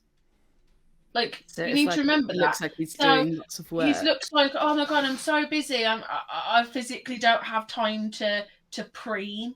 Like, if he'd have come out with like looking like a not version of himself that we recognise, which would have been tidy, people would have assumed he was being lazy.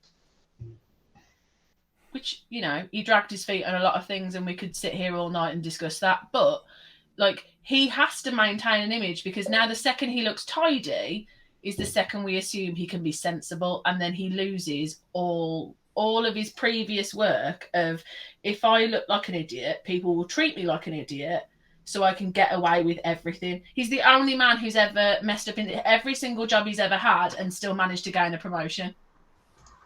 I'm trying. Me too. Me too. It a go. Yeah.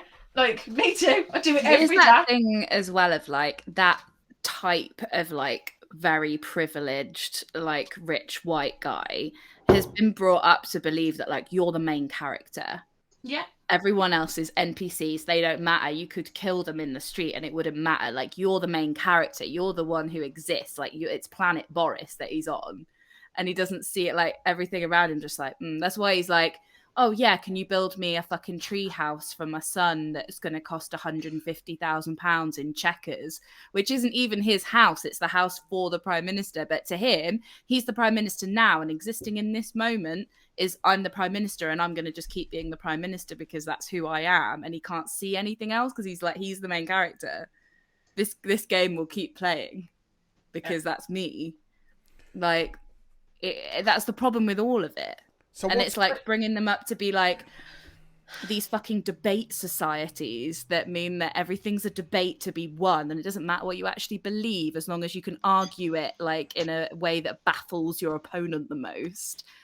Like, and talk like all the time you talk about like the lowest of the lower class and the poorest of the poor who have this perpetual cycle of poverty, and because of poverty they don't actually see the world past their own doorstep, and they never culturally grow, and so they never gain any cultural capital, so they never move forward. So their kids have the same views and their grandkids have the same views, and so it's all like that happens, and it happens exactly the same within the richest of the rich. They never experience anything else apart from their rich little bubble of caviar, and so you will always have a perpetual cycle of poverty and a perpetual cycle of like wealth, because they never come out of their cycles. They just continue, and that's how we never have a meet in the middle.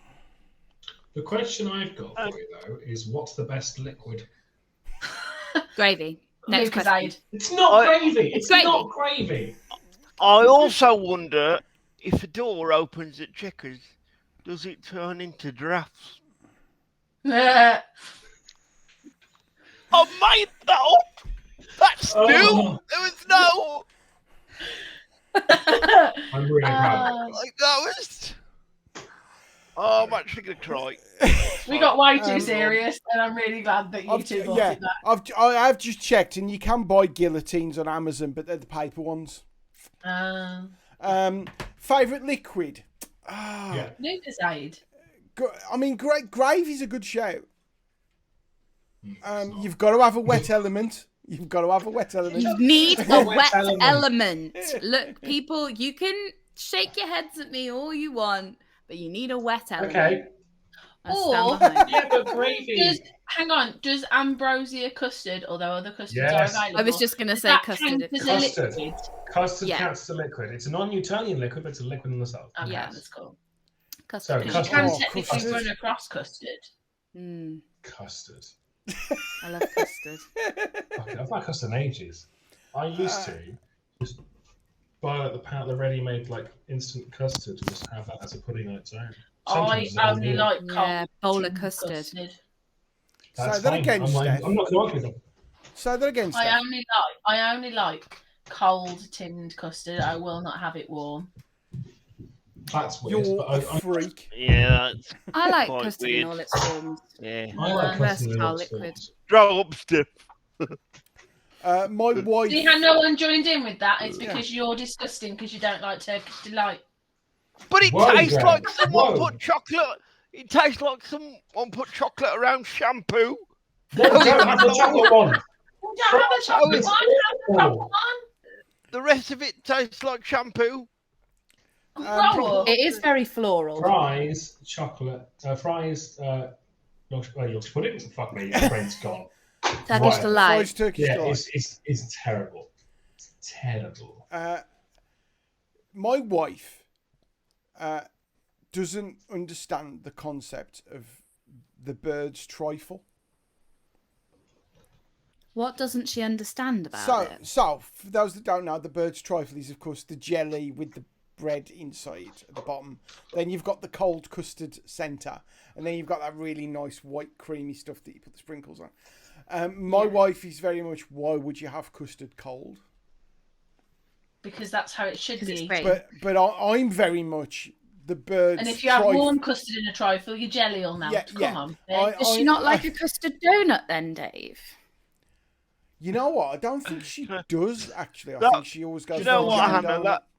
That line there could be straight from the royal family, and I'm completely here for it. Can she not have wafer thin and Barbara? Donut then, Dave? Dave, can you fetch us a custard donut? What do you have for your tea, Dave? donut. I mean, I'm a big fan of the bird's trifle, but I haven't had one in years. Because my mum makes an amazing trifle, and she doesn't use the biscuit fingers; she uses Swiss roll. Ooh, yeah. We have a trifle at Christmas because me and my mum like it, so we make that, and then the boys don't want any. We have a trifle at Christmas. We also have a trifle whenever me and my brother are going around for Sunday dinner, and she goes, "What should we have for dinner?" And then there is a unanimous trifle. Get on with it, woman. Chop chop, and make it in the bowl like this because we want to take some home. Yeah. So a few things from the chat. Go on, Adam. Oh, I haven't got the chat because my phone died. Tin custard is definitely better cold. Says Broken Window. You've got an agreement there. Yeah. Jonty says the way he makes gravy, it is a non-Newtonian fluid. That's the half pound. That's how it should be. Yeah. Jonty's shouting custard slice for some reason. Custard slice! I love a custard slice. How do you eat a custard slice though? Because I've never managed to accomplish it where I haven't just got to shove it all in. Hang on. You've got to shove it all in. You cannot be afraid. You've just got to go for it. Custard slice is bite the one. Embrace weirdness. Steph, bite the one end, and then the custard comes out the side. Lick the side. Lick the sides. If you're in company, I guess that's what you'd have to do. But I try and make it so that I'm only ever eating a custard slice alone. I can just shove that right in. I'm sorry. Rachel's just dropped the content of a chocolate trifle on me. Yeah, that is a Chocolate thing. roll, chocolate custard, grated chocolate and Maltesers on top. I think. But what do you use for the jelly? You don't Or have is jelly. it not a jelly even? We don't have jelly in our trifle. My mum's trifle is like sponge fingers, cover them in sherry. Then you got a tin of raspberries, get them on there so all the juice soaks in. Ooh. Then it's custard, then cream, then little shaves of chocolate on top. You forgot more sherry. Oh, yeah, there's more if sherry. If you can legally drive after a sherry trifle, there's not enough You've got to, you put the spoon in to serve it and the smell of the sherry comes out. It should be possible to set a trifle on fire. Yeah. Jacob. My nan did it. Jacob has just said, I visited the grave of Bird, the custard maker, last week. Oh, last week. What? And went to the custard factory today. Now, Adam, the Tank Museum can go fuck itself. Okay, step off. There's some strong words there, Can I ask Jacob in the chat, when you say custard factory, do you mean an actual custard factory? Oh, did you go to Birmingham? I thought you meant the one at Digbeth. Yeah, or do you mean the sort of what I refer to as the abandoned Call of Duty map in Digbeth? that is the best way. I have never heard that area of Digbeth described so well. Oh no, he went to the Digbeth one. Right, okay. It's been a very custard-heavy week for you then. It seems like a good time. That's a good time for everybody. The custard factory in Birmingham is an abandoned Call of Duty map. It is.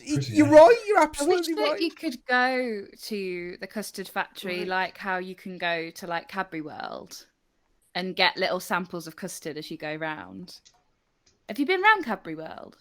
Recently, I organised a school trip because I wanted to go. It's many years since I've been, but you get like as you go around, they give you like a curly whirly or something, and then you get like a different kind of chocolate. Can you say that in a Scottish accent, please? Cuddly whirly.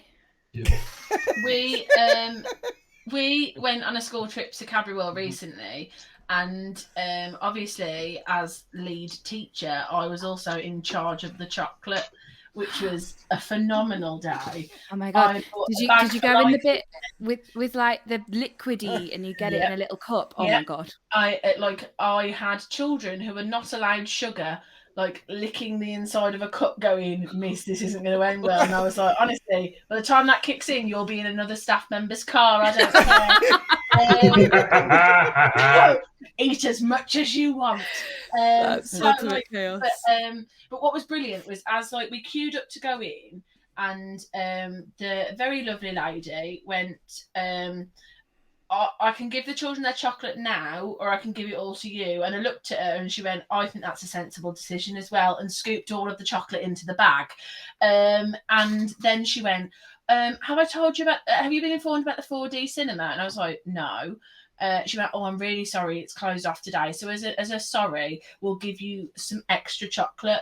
When I tell you, these kids all went home with 4 chocolate bars each, and there was still a ton to spare that we used as prizes through the week. It was redonkadonk the amount of chocolate they gave us.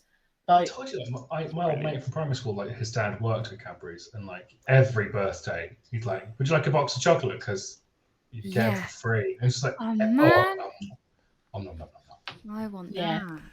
I love a big bag of Misfits. I am a big bag of Misfits. I've got exactly that. I've got exactly that at the moment, but in Jaffa cake form. Misfits of Jaffa cake. Not just a bag of them, a kilogram of them. Oh my god, a kilogram of Jaffa cake. Where did you get that from, Mike? It was a birthday present, so I don't know. I need to ask the person. That kilogram of Jaffa cakes is going to run out at some point, and I don't want to be there when that happens. I sense Mikey's going to have the wheelchair technician round soon, removing some of the padding from the chair because you don't fit anymore. This sounds like a wonderful euphemism. I think Mike's gonna have the wheelchair technician now. I need to charge my phone so I can find out where the Jaffa cakes are from. Rachel has put in the chat. Remember when Thorntons used to do melted chocolate shots from the chocolate fountain? Oh God, yes. I never knew that. Is that a thing? I never knew that. Were you supposed to down it in one? It's made my face feel claggy. Sorry, Mike. Mike's gone. Sorry, I'm really sorry. When I was doing my YTS as a child, so I was Youth opportunity. Youth opportunity scheme. It was training to get you into the workforce. So I was doing a computer one to learn all about computers, which is why my YTS was on a market stall in Warsaw that sold electrical stuff. Yeah, I know. Okay. Yeah. At least to be fair, Dave, I'm disappointed it wasn't the Bilston meat van. I would not have. I'd have loved the Bilston meat van. Does the man have a little microphone? The one in Colville, he has a little microphone. He's like, "Coming on now, we've got 3 pork chops for £10." Like that guy. Yeah. I'll take 1 pack of mints, but that's not it. I've not finished. I'll take 2 packs of mints. He gets really into it. Yeah. But the microphone always sounds like a Fisher Price one. Yeah. Oh, it's the same one that you use. And he's literally like this far away from me, so it's like, just tell me, I'm standing right here. But when I worked on the market stall doing my important computer training, one of the guys who worked on the market, his mom worked in a chocolate shop around the corner, and it was like an independent Thorntons. So they made the chocolate on site. Ooh. And they made all the different sweets on, at the back of the shop.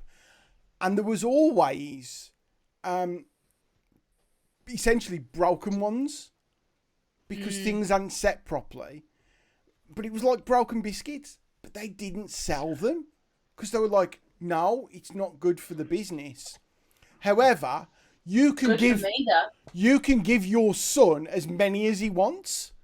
So we used to get just fucking bags of these chocolate. Oh, amazing. What a dream. What a time. What a dream. What a time to be alive.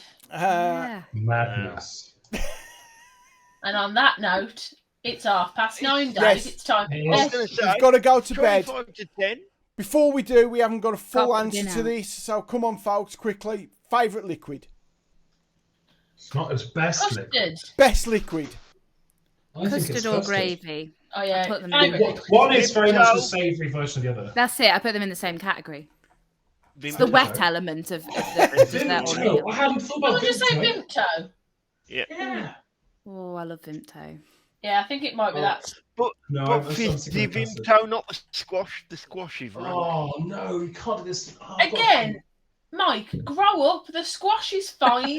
Squash is Oh, no, But my the fizzy is better. Actually, The fizzy I is drink. better. I'm surprised. I'll be surprised if at this point 50% of me is made up of no added sugar. Like I drink so much squash.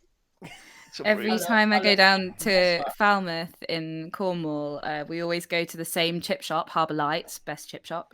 And I have a fish and chips and a pint of Vimto. Oh, it's great. A pint of Vimto? Yeah, you can get just a pint of Vimto and it's great. Pint? I'm going to go custard. Custard. Yeah. Custard. What's yours, Adam? Nice. I've got custard. There you go. That solved the mysteries of the world. Non-Newtonian liquids are the best liquids. That's what we've learned. Yep, fact. Adam, who can we raid? I don't know. Who's online? I don't know, Adam. That's why I'm asking you. I can't do everything. I'm just doing a quick search. Kittens. Oh, yeah, what was the... I'm just 2 adorable kittens. Broken Windows just put, fuck you, Newton. Fuck yeah, you, Newton. fuck you, Newton. The kittens are snoozing. Get back to your tree. One of the kittens Fuck off to your apples, Newton. There's marine mammal rescue. Yes. Say that again. Marine mammal rescue. Yeah. All one word. Otters playing around. Otters. Yes, please. Marine mammal rescue. All one word, yeah? All one word. Okay, then. Well, everyone say hello to marine mammal rescue. Yay, otters. Go in and just go, otters! It's utterly amazing. Get out. No, I won't. Full views are ready to ride marine mammal rescue. Bye, everyone. Love you, chat. Thanks for coming. Bye. Bye. Have a nice otter. Right now. Goodbye. Goodbye. Good friends. Goodbye.